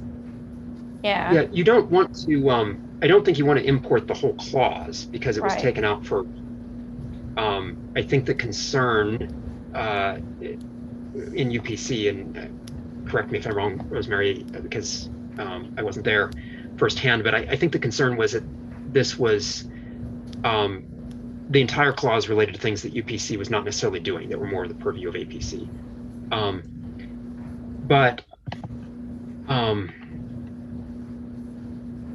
What we could do, I mean, I think this would be within the bounds of a friendly amendment to where it says, if we go back to our current agenda, where it says to advise the provost and vice president for academic affairs on said requests, as well as review comprehensive program reviews. We could say, we could add the phrase to make recommendations and advise. That would be a possibility, I think. So like right here. Yeah, where it says and to make recommendations and advise. Yeah, we could add that as a friendly. Yeah.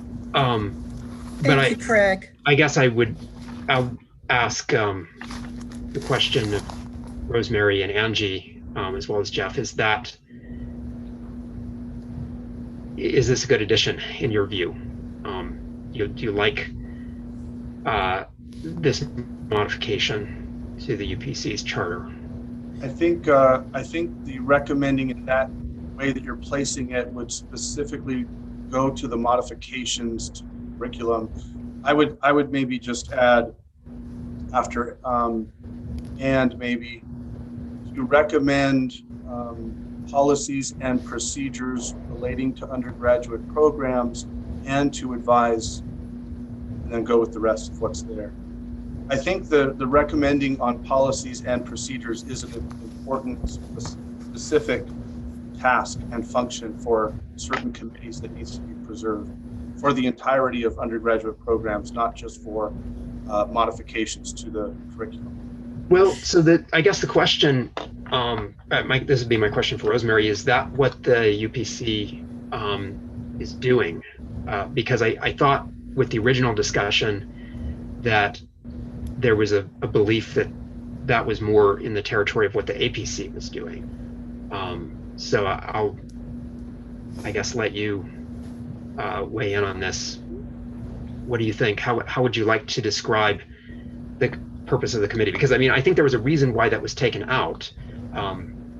Certainly open to reconsideration of that. You know, if you want to put it back in, we could do that. But if there was a reason why the UPC took that out, I want to make sure that you have a chance to address that and defend the reasoning if you like it. We took that out because when we met as UPC to discuss our charge, several members pointed out that if you look at just the agenda, the minutes of what UPC has been doing, we do not recommend policies traditionally. That just hasn't been part of what we've been doing. And so we saw that as potentially problematic in the way it was described there because it might overlap with what APC was doing. So for us, that line just referred to a task that is more done by APC in terms of recommending policies. And so that's why we struck it, not because we wanted to change what the UPC was doing, but rather that we thought that was something we had not been doing. That makes sense. So yeah, I'm aware that the UPC tends to have to focus on those curriculum changes that come forward, and I could be okay with this as long as it's happening, you know, where it needs to happen. I'm not so caught up in that, but I think the Graduate Programs Committee does have the language of recommending policies and procedures, and I think the Undergraduate Committee could recommend policies and procedures. And frankly, you know, from my perspective, when I come in as chair, that's going to be something I'm going to encourage, to get committees to be more proactive in recommending things rather than more reactive in dealing with things that come to the committee from other sources.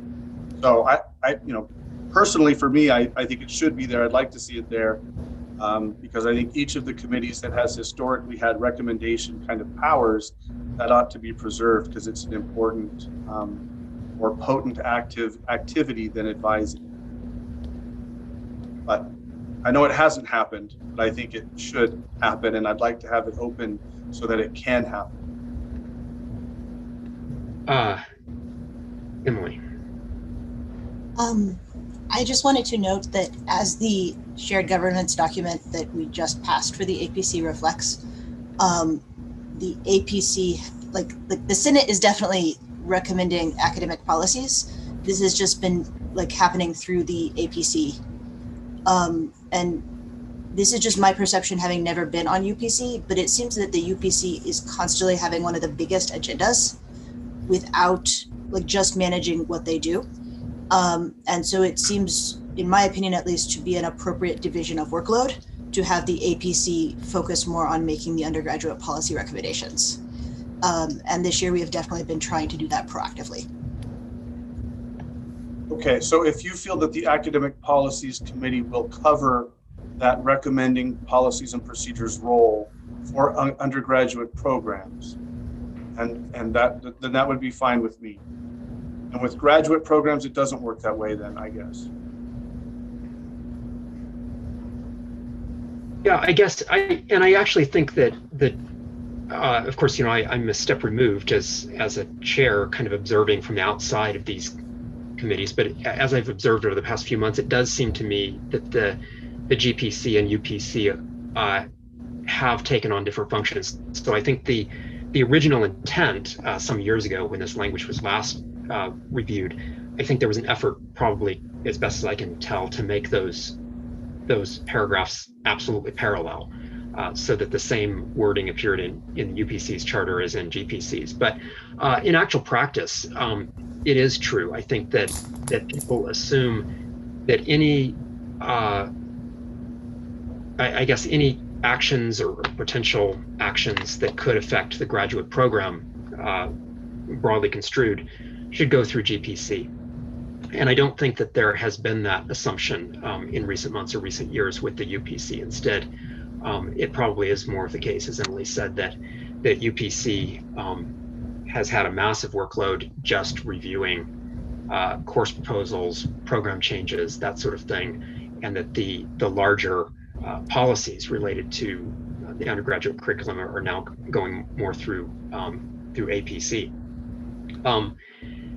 That said, I always try to allow committees as much autonomy as possible, and I guess I would tend to defer on this point to the UPC committee, which discussed this and decided to remove it. I think, Jeff, your broader concerns are ones that I share. I mean, I very much believe the committee should be generating policy. That's really what the Senate should be doing, is bringing policy proposals forward. And I certainly would not advocate a retreat from that in any measure. But it is, as you said, as long as this is being handled somewhere, then maybe this is the sort of change that would make the UPC's work, I guess, a little easier, or more accurately, what I should say is their work won't change next year at all. It's just that the description will more accurately reflect what they've been doing. Any additional comments, questions on this? Anything that people want to discuss before we bring this to a vote? Thank you, Jeff, for your thoughts.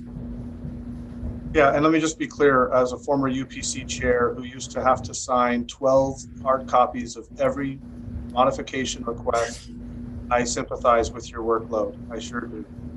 I don't want to add to it. And if the academic program committee will handle those recommend roles, then I'm certainly happy to have that change.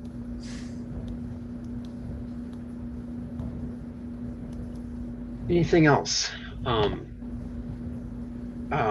Emily, I see your hand is up. I don't know, that may be from earlier. Okay, yeah, go ahead and take it down.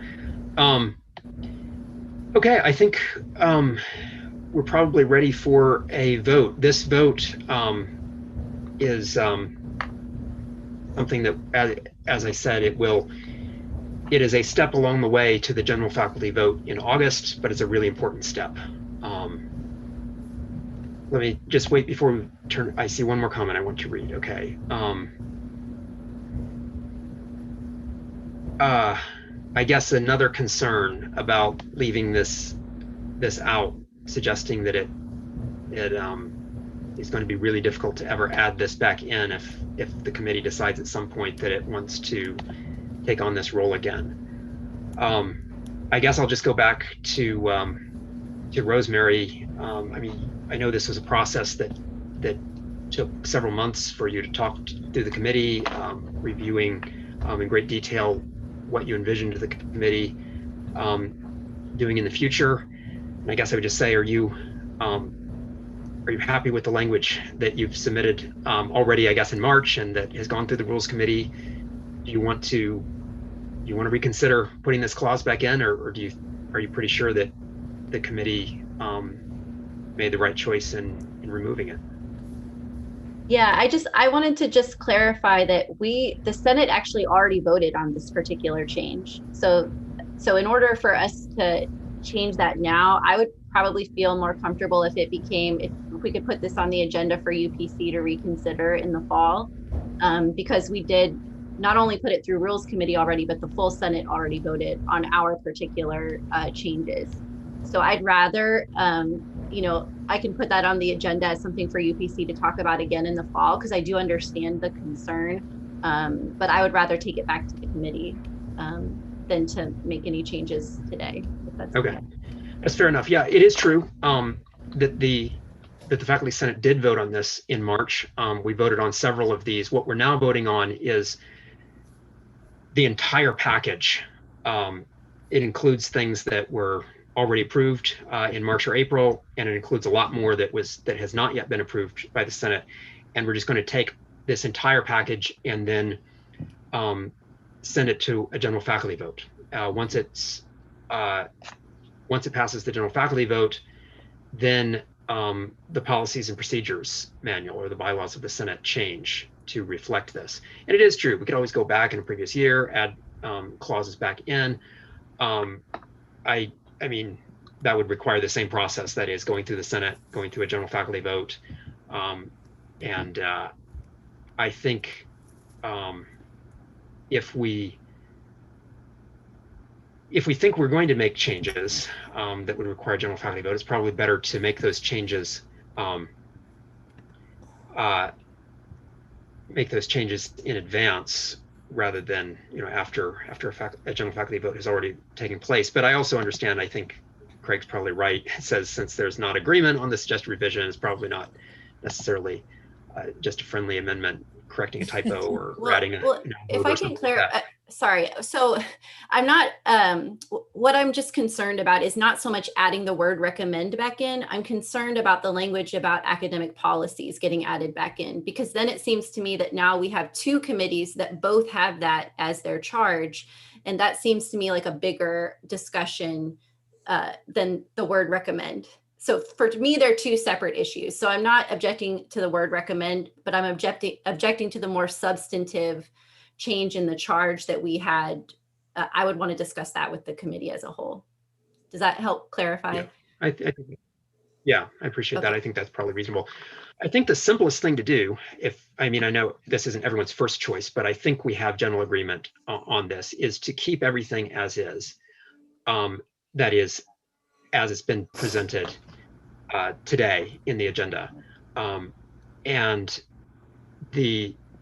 recognize that the total power of the Senate to make recommendations, to make policy recommendations, has not changed at all. The question is just how to allocate the division of labor between APC and UPC in that regard. I know this isn't necessarily everyone's first choice, but as you said, the Senate did vote on this in March, and it does reflect the will of the UPC committee after some extensive discussion earlier this spring.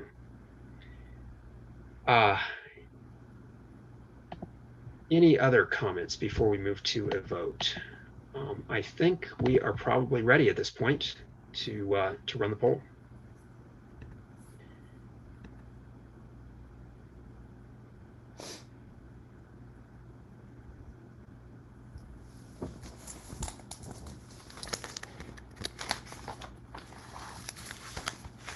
I'm gonna let it run for about 30 seconds, so just Okay. a little bit longer.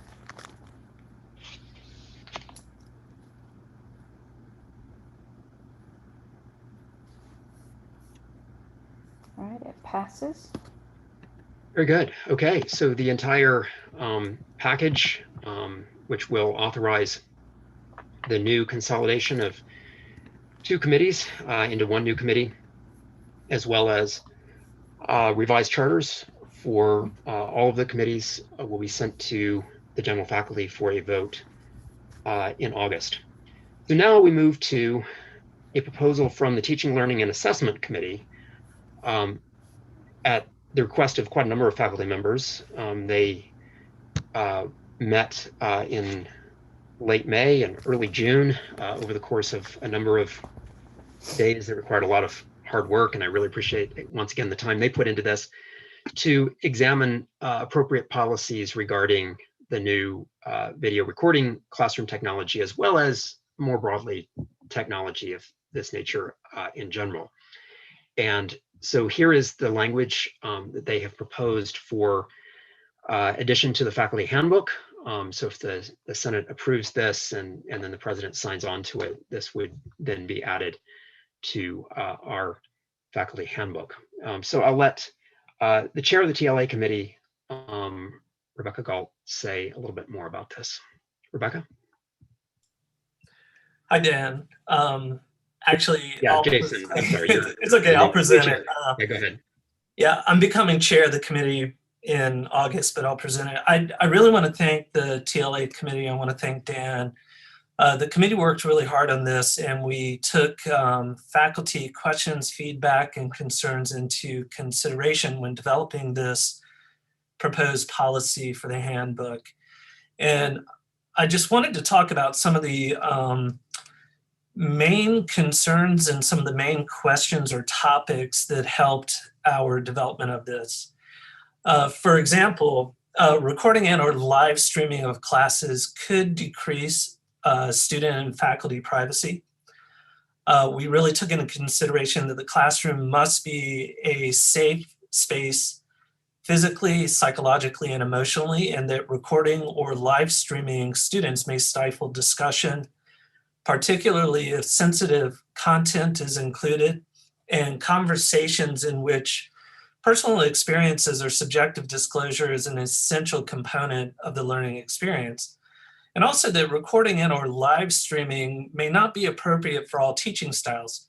So us as faculty, we are embracing new technology. We are embracing the contributions of the evolving classroom, but we use interactive teaching methods that cannot be effectively recorded and or live streamed.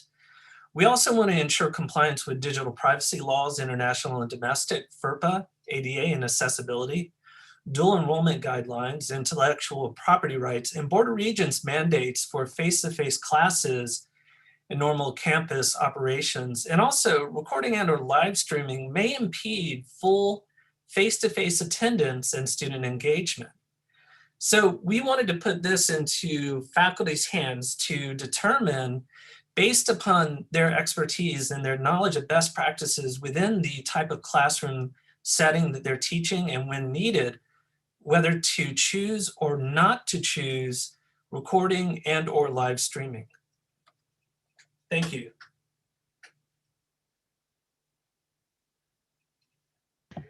Okay, well, thank you. We'll open this up for questions, comments. I know this was an issue of great concern to quite a number of faculty across campus, so we may have some questions or comments on this or discussion of the general issue.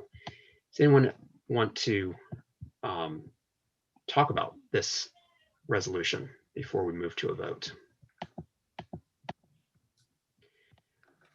I know I received one comment in the chat. Use of the word instructors instead of faculty at the outset is limiting. We can talk about that. Patrick, you have your hand up. The floor is yours. Thank you, Dan. I was wondering if Dr. Preston is still here, if he could comment a little bit on the intent of installing, installing the live streaming technology, but in the communication to the chairs that was then shared by the chairs with the faculty. You mentioned that there's a very strong push for adoption. So I would like to hear, number one, more about why this particular decision was not actually discussed at all with faculty, since it directly impacts teaching, learning, and students and what happens in the classroom. So that seems to be a particularly problematic area not to be discussing faculty and committees directly tasked with teaching and learning. And secondly, I would like to, excuse me, hear if the language is actually saying that faculty will be not just encouraged, but that it'll become an expectation that classes should be live streamed, and thereby it could potentially become a matter of evaluation and even pressure exerted on faculty to do so.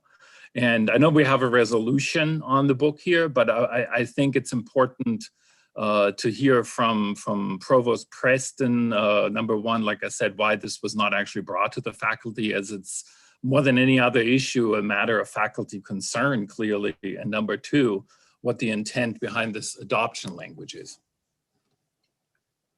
Yeah, those are great questions. Unfortunately, neither the provost nor the president is on the call right now. I did transmit in writing some questions that I received from faculty about this to the provost, so we had those in advance of the meeting. Unfortunately, we weren't able to ask the provost directly about those during the Q&A. By my quick evaluation, looking at the participants, the highest ranking administrator on the call right now is Dr. Jill Drake. I don't know, Jill, if you're able to speak to this at all, or if you want to just defer. But if you have any information that you'd like to share with the Senate on this, we'd certainly be happy to hear it. Otherwise, the questions may just remain unanswered for the moment.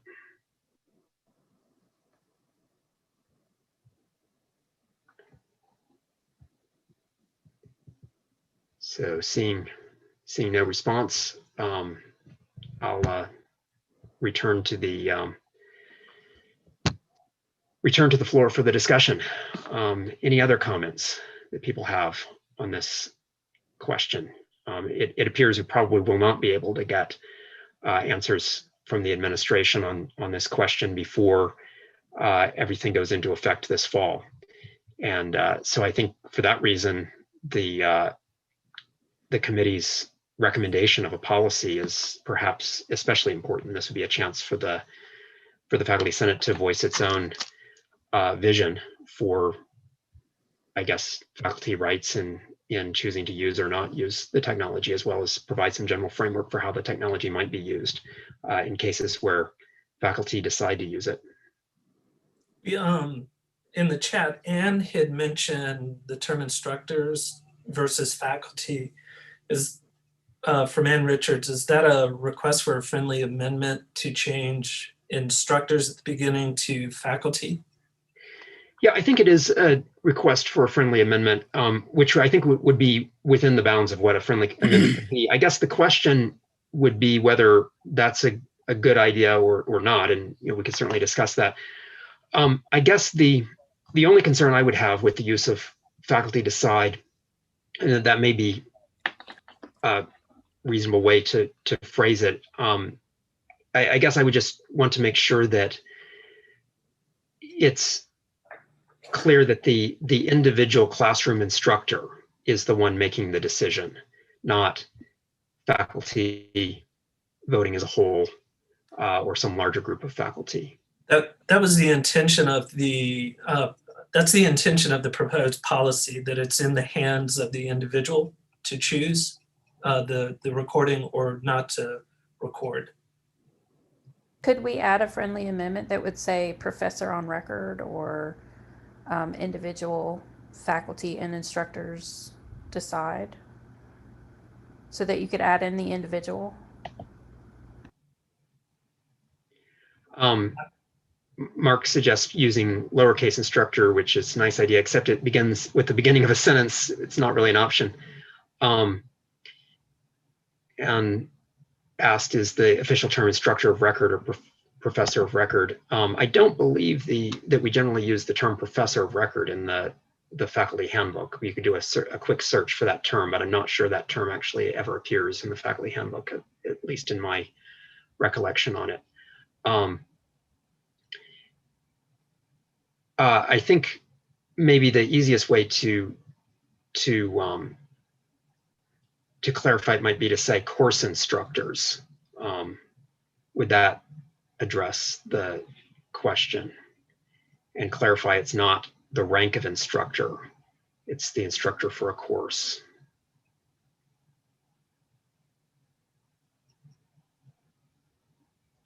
So in that case, the friendly amendment would say course instructors decide upon the use of new technologies, and says that would work. Okay. I'm open to that. Okay. So seeing some general assent to that and no objections, we can. Can I just clarify the wording again? So it would be. So it'd say course instructors. So just add one word. The Okay, first course word instructor. would just say course instructors decide upon the use of new technologies. And then Yvonne is asking, should we use the same wording in both sentences? So Okay. down here where it says when faculty choose, so instead course say when instructors course choose, instructors. Yeah, that's probably reasonable. Okay. Patrick, I see you have your hand up.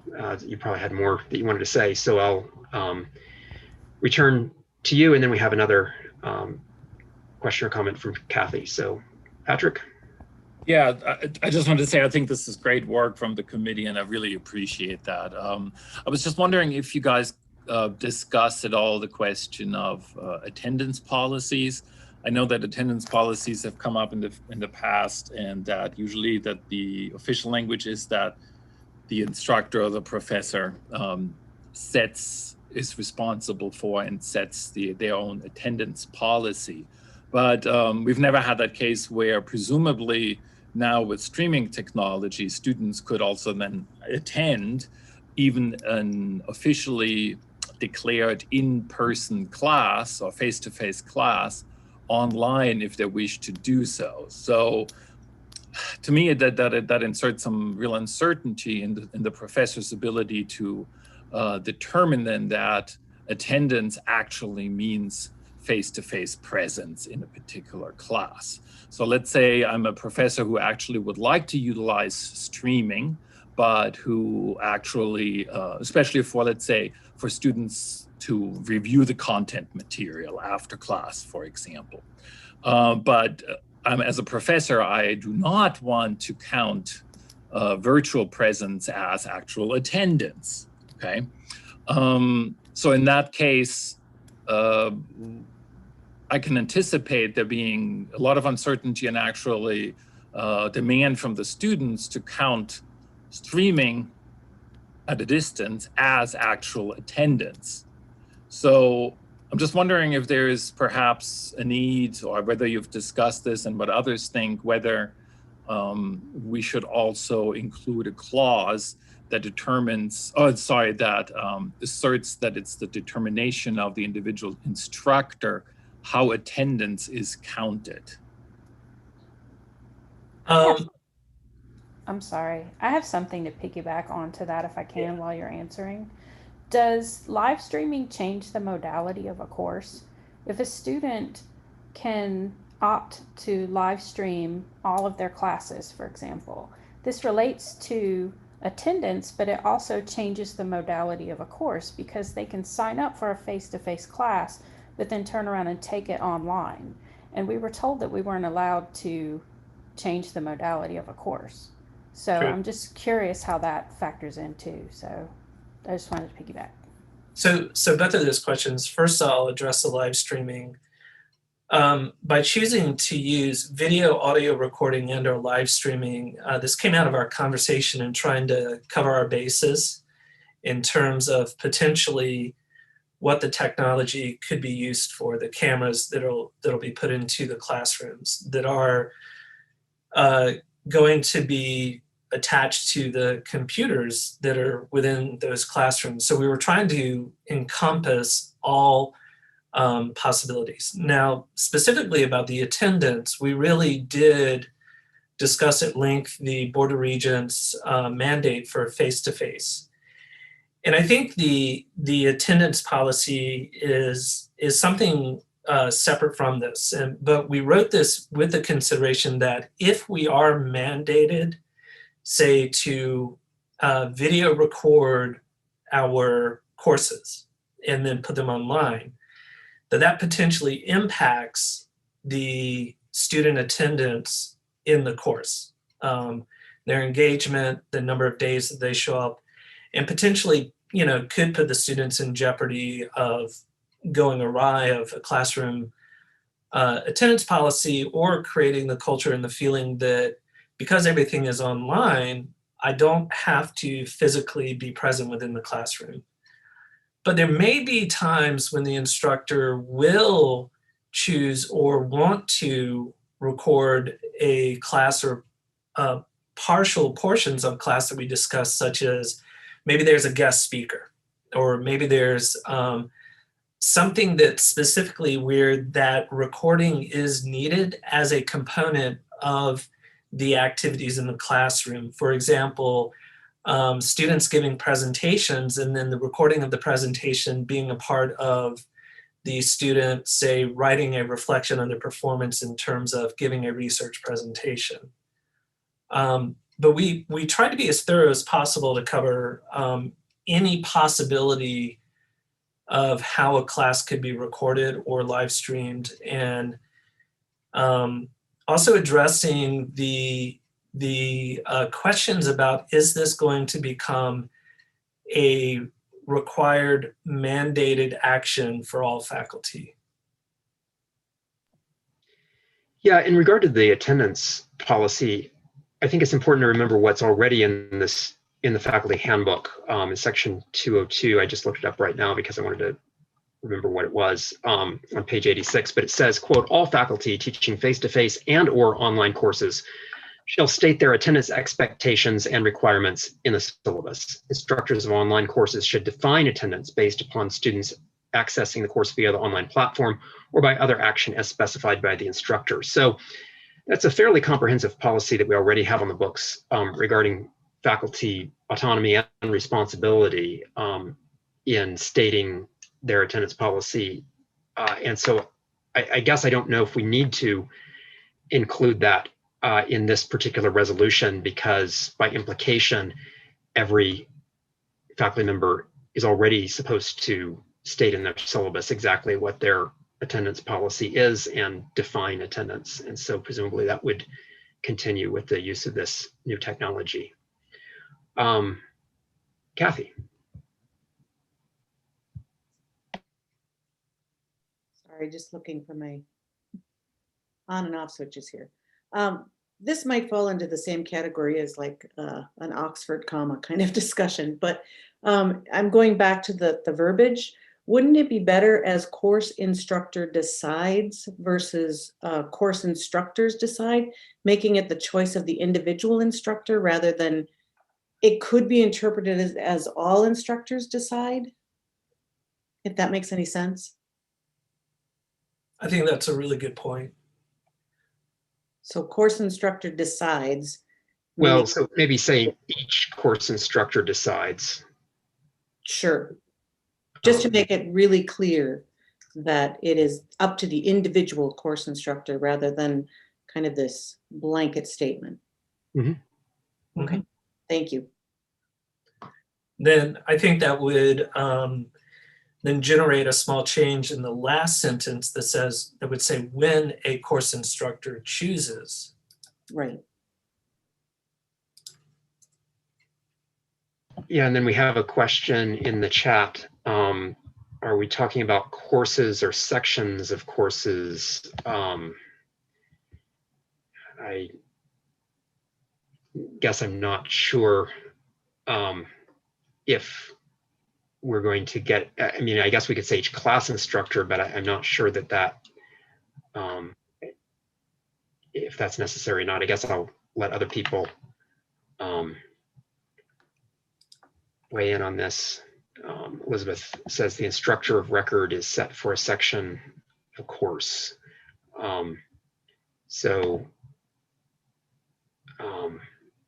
I mean, I guess if you're teaching, I think if you're teaching a section of, say, English 1101, where you have 50 different sections running, you're still a course instructor for your section.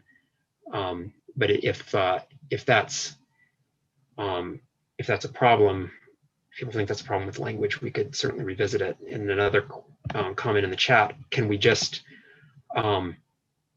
mirror the language in the faculty handbook regarding attendance, which would just say all faculty, saying all faculty teaching face-to-face and or online courses shall state their attendance expectations and requirements in the syllabus. If we came up with something similar here, it would probably say all faculty shall decide upon the use of new technologies.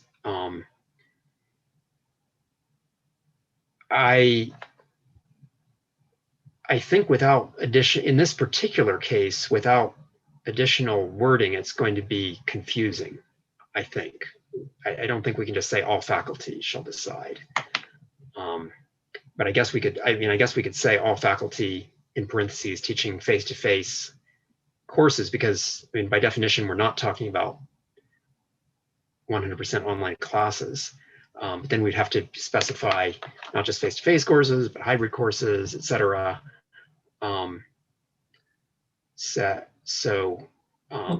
That was our choice to use synchronous describing face-to-face courses. Right.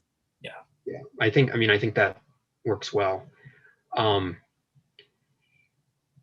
mean, in general, I think most of us probably favor using parallel language, especially in a given document. In this particular case, I'm not sure if we're going to be able to improve things with the parallel language. It would require more clarification, I think, than what we could manage. Okay, can you see the Word document now instead of the actual PDF agenda? No, I'm still seeing the PDF. Okay, so I pulled up on my computer just the Word version of this instead of the PDF, because we're talking about a lot of language, and with me adding in the friendly amendments into the minutes, I just want to make sure I have it correct. So in the first line, it will say each course instructor decides. And then when it says after the bullet marks, when faculty choose, it would say when a course instructor chooses. Okay, I just want to make sure I have it and that we're not adding anything else.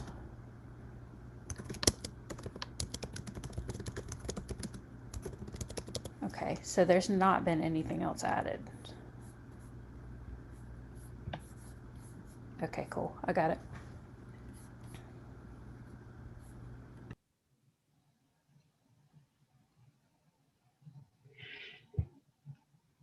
And I guess in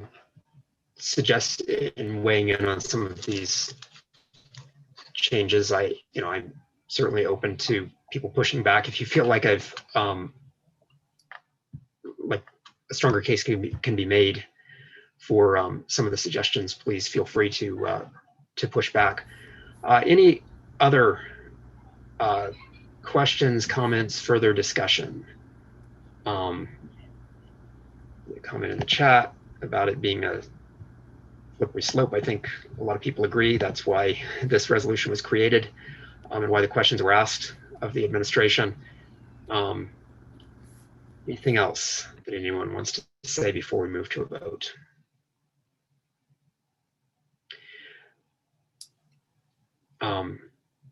Kathy, I assume your hand is up from the earlier discussion, but if you have something more you wanted to say. I just wait. forgot to take it Okay, down. yeah, no problem. Do Okay, we I need- think. Do Okay, we go need to ahead. have a vote on the friendly amendments?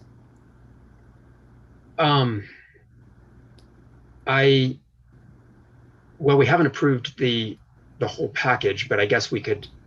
Because there's been no motion to actually approve the whole package. So since the friendly amendments were on the table, do we need to have a vote on those to approve them? I guess maybe to be safe, we could go ahead and do that. Do we want to approve these changes in wording? So we'll run that vote first, and then we'll have the entire package. I think it was because this was brought by a committee. It falls under the category of a motion being made by implication when it's brought forward by the committee chair. So we'll.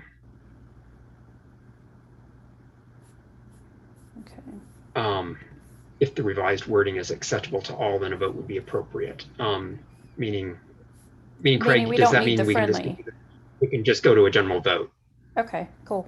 I think is what he was saying there. So yeah, I'm fine with that. Okay. So you can just run whatever poll you're planning to run on whether to approve the policy proposal.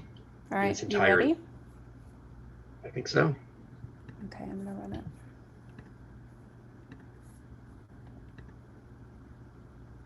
So, do we approve the policy proposal? Oh, wait. Minor modifications in wording. What's happening? Should I stop it? Stop the vote? No, I think we're okay. I think we're ready for it. So Okay, yeah, it's voting. running. That's what we're voting on. Yvonne said we cannot see the new wording. Well, yeah, we never. All right, hold on. Okay. Let me stop the vote. Okay. I can redo the vote. Okay. So Okay, I so stopped you that want- vote. What I'll do is I'll Share the share. Word document.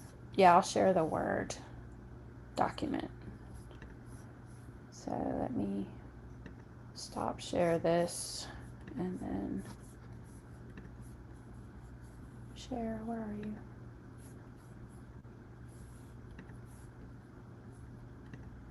All right, so here's the Word where I just added it. Oh, okay. Well, change instructors to instructor. Each 'cause- course yep. Yeah, just delete. Each course instructor decides, and then down here, when a course instructor chooses, those are the two friendlies. It looks good to me. We saw no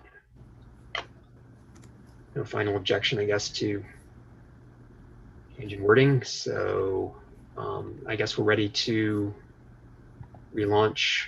Okay, let me relaunch.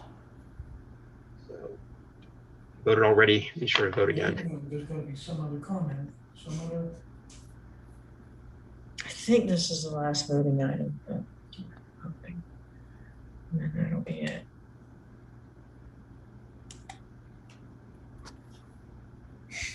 Not that, I mean, this can get vetoed by the president quite easily, as we know. You guys might want to mute your mics.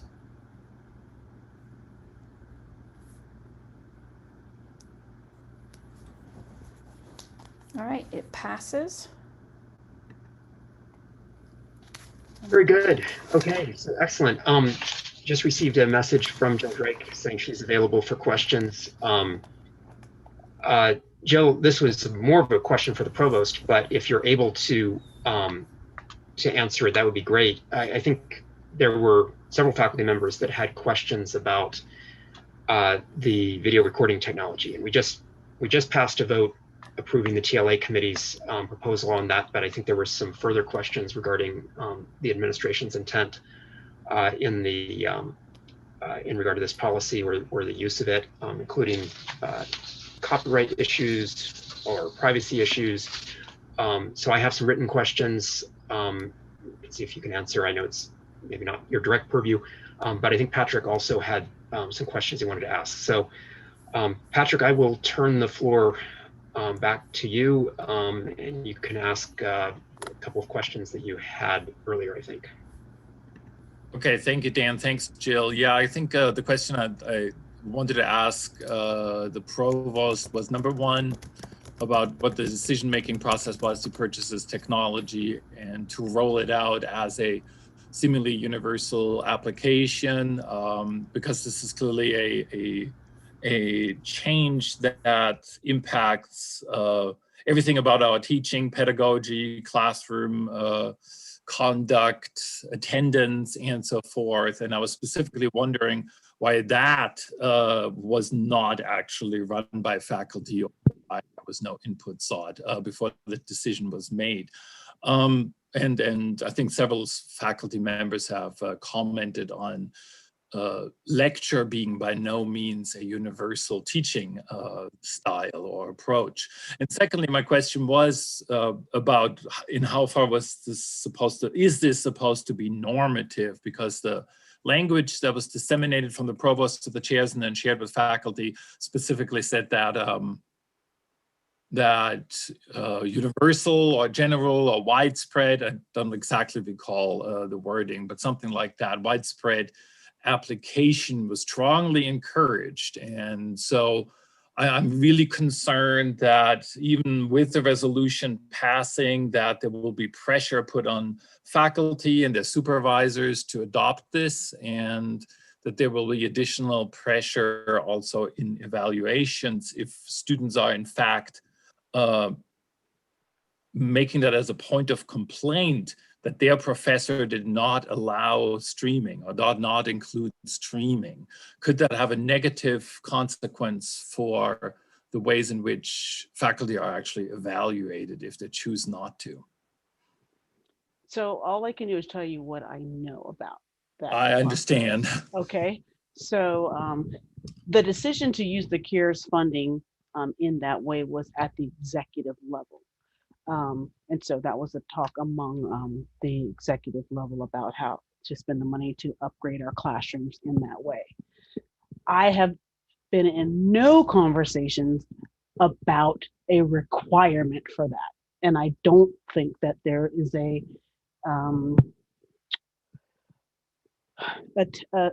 appetite for that. You know, I think strongly encouraged is the extent to which that is going to be right now, right? You know, we've already got our fall classes posted. They're already listed in the formats with which they will be delivered. And so there are some that are still doing the dual modality, and they're doing it by choice, and they're doing it in ways that they feel that it is enhancing pedagogy and enhancing the student experience.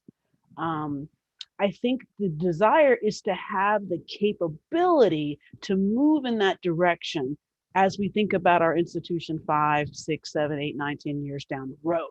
We've got this CARES funding. We can utilize it in this way. It'll enable us to, as we progress or evolve into maybe a broader set of implementation models, that we will have the technology to do it. But I want to expect one faculty to do what the others are doing. That may be the case, but that's not an expectation at this point. That's my understanding. Yeah, Jill, thank you. I really appreciate you sharing what you know. It just, you know, given that this has already been rolled out unilaterally without any consultation, even though it goes directly at the heart of what we do, doesn't make me feel very comfortable, believe that whatever will be the case once the technology is actually in the classroom, that it won't be suddenly very different, and that a mandate won't come again from the executive level to mandate that we're for all intents and purposes, turning into a HyFlex institution. When HyFlex came up last year during the pandemic, one of the main reasons that was cited for not doing HyFlex was that we're actually not capable of doing so because we don't have the technology, right? And I know you remember that because that came out, I remember that meeting.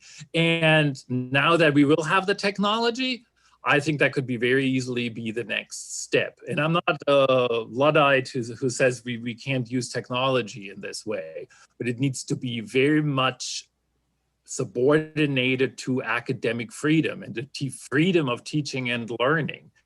And if HyFlex is suddenly the call of the hour in hyper competitiveness that we've learned about at the beginning of the meeting, then boom, there you have it. And I'm just really honestly bothered that we didn't even get to talk to the administration president and provost today about this. I'm sorry, but we kind of lost that opportunity. I know parking is important to people, but this is about what we do here.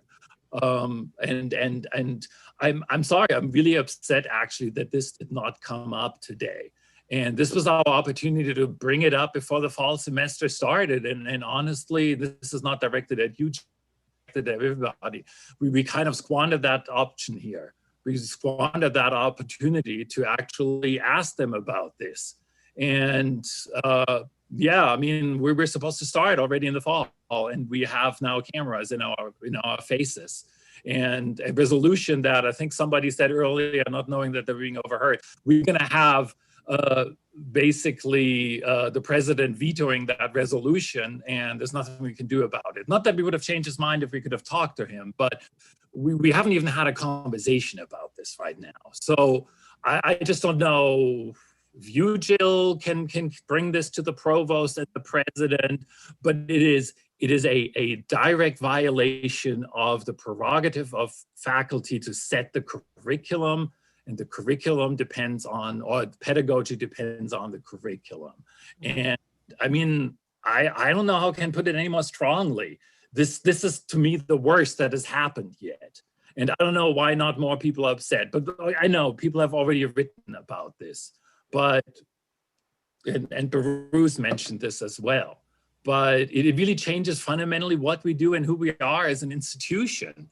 And I really want to move that this needs to be the first agenda item with president and provost there and to be held accountable when we meet in August. We can't like defer this and kick it down the road and they've already left the meeting.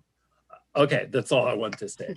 Well, thank you for that. And I hear loud and clear that having the conversation and the discussion and recognizing faculty's role in curriculum is something that is important and should be taken in consideration when making these kinds of decisions. I also happen to know that in order for the true HyFlex model to be implemented, it's not just having the equipment in the classrooms, it's also having the bandwidth. So I don't know that we have all the components to actually implement HyFlex right now anyway. So we may still have technological limitations that prevent us from actually going that far down the road with that plan at this time. Yeah, this is very excellent point, Anne and chat. Absolutely. I'll turn things over to Emily in just a second, but I wanted to take advantage of this opportunity to ask some questions that are on the same topic that were sent to me this week by various faculty members, and they're all related. So I guess I'll just read the half dozen questions here because they're all on the same topic, which are really about who controls the recordings.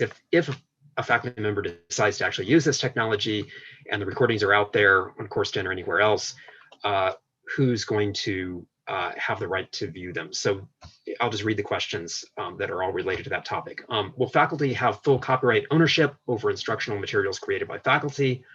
And then will access to any course materials, including video materials, be restricted to those enrolled in the class or anyone to whom the faculty member gives permission within limits established by FERPA, of course? And then will administrators have access to video recordings of classroom lectures?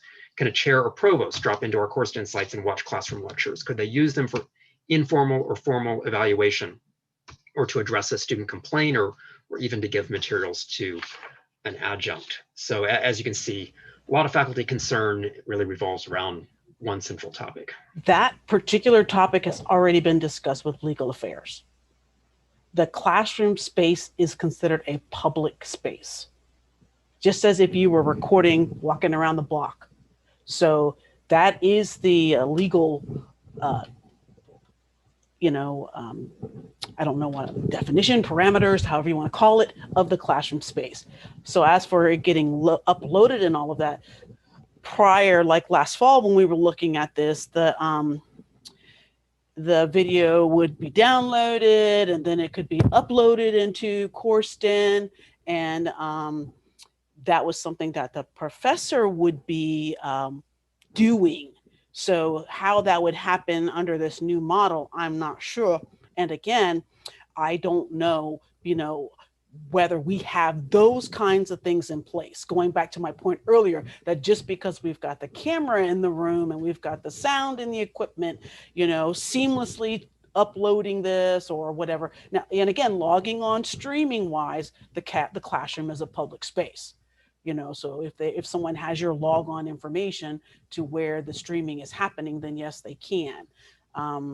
So I guess that's kind of like half of an answer, but not a full answer.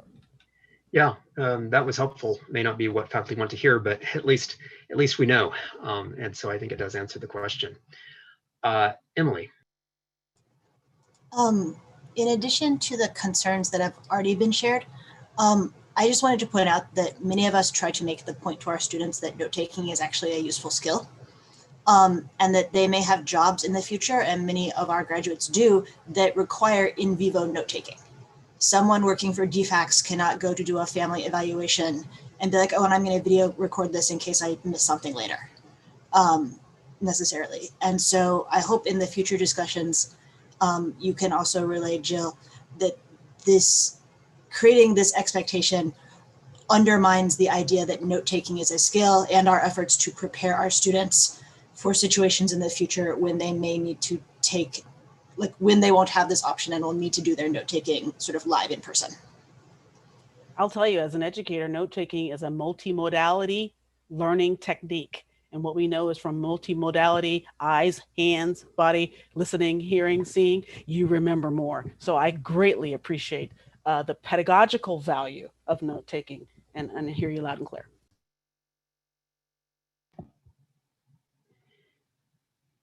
Any other questions for Dr. Drake? I guess this is on a bit of a different topic, but this is one of the questions submitted for the provost that we didn't have time to get to, but I think you may have some information on it. But I actually see a question coming in that should probably be addressed now. Can videos be downloaded by students? If so, does that raise copyright issues? Do you want to field that question?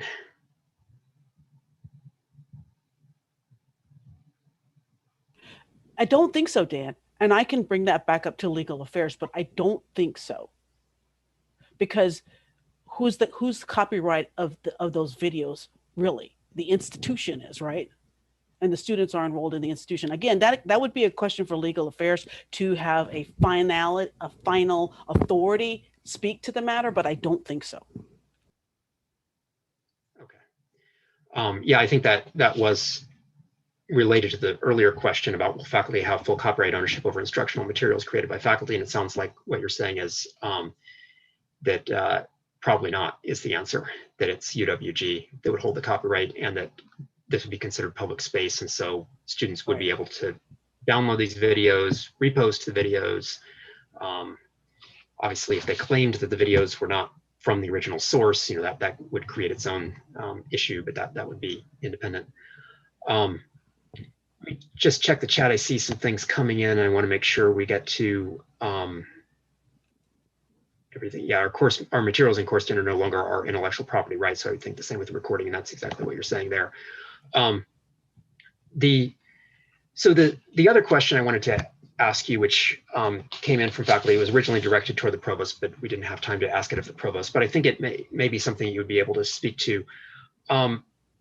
There's some faculty concern over whether any policies passed by the Georgia Board of Education would apply to our dual enrollment students, particularly regarding the restrictions on teaching critical race theory.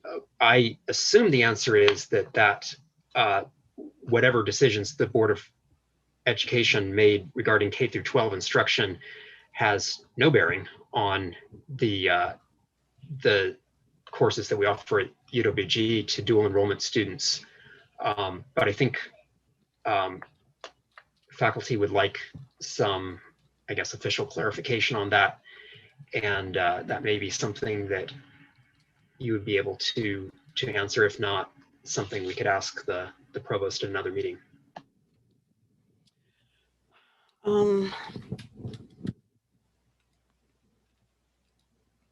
Sorry. There are certain forms that the dual enrollment students sign that probably cover that, you know, if we are doing something that is different.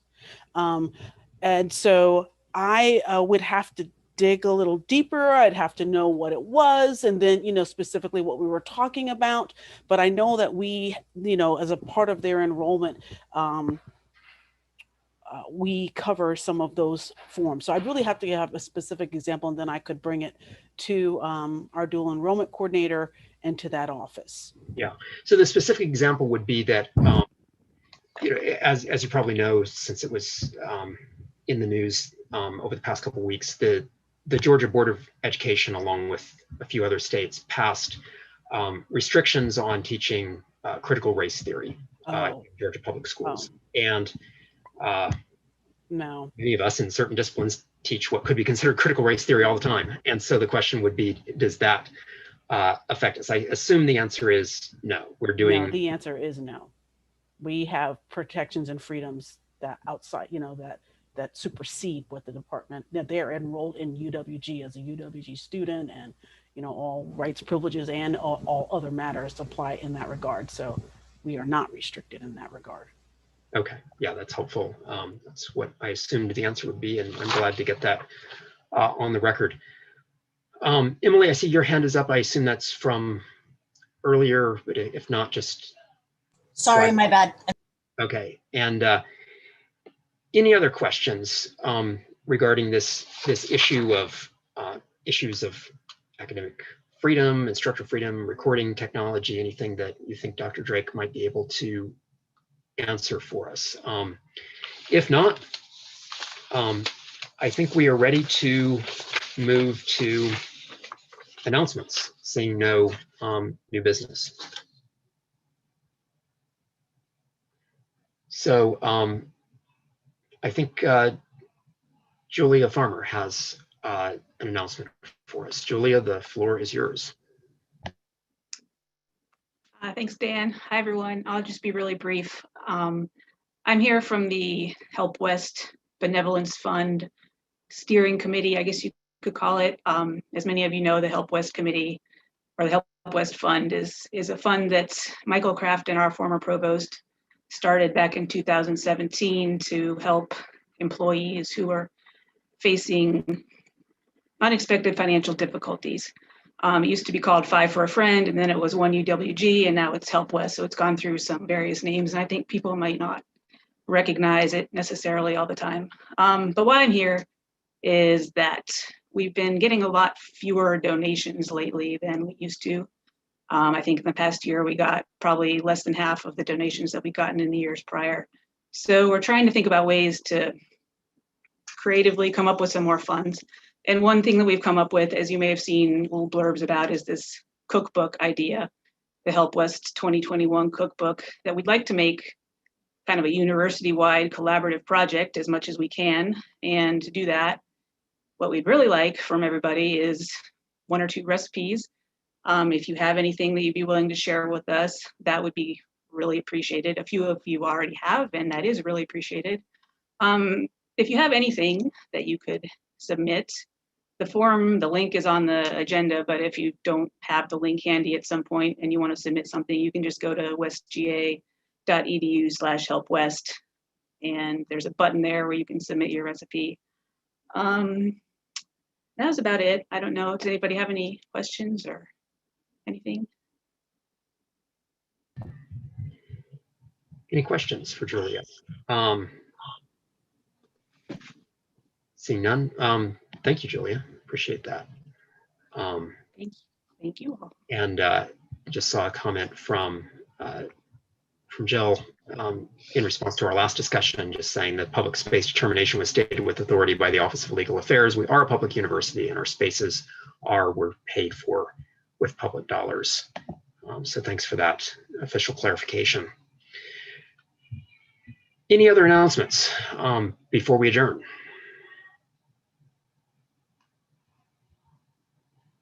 Seeing none, thank you for your time.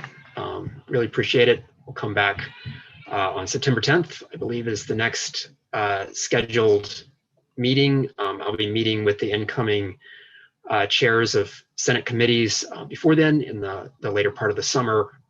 Your committee meetings will probably start again in August, I would guess. Of course, if I have any communications of urgent business that needs to be sent out, I'll continue to send those emails out. But otherwise, I look forward to seeing you this fall. Have a great rest of the summer. Meeting's adjourned.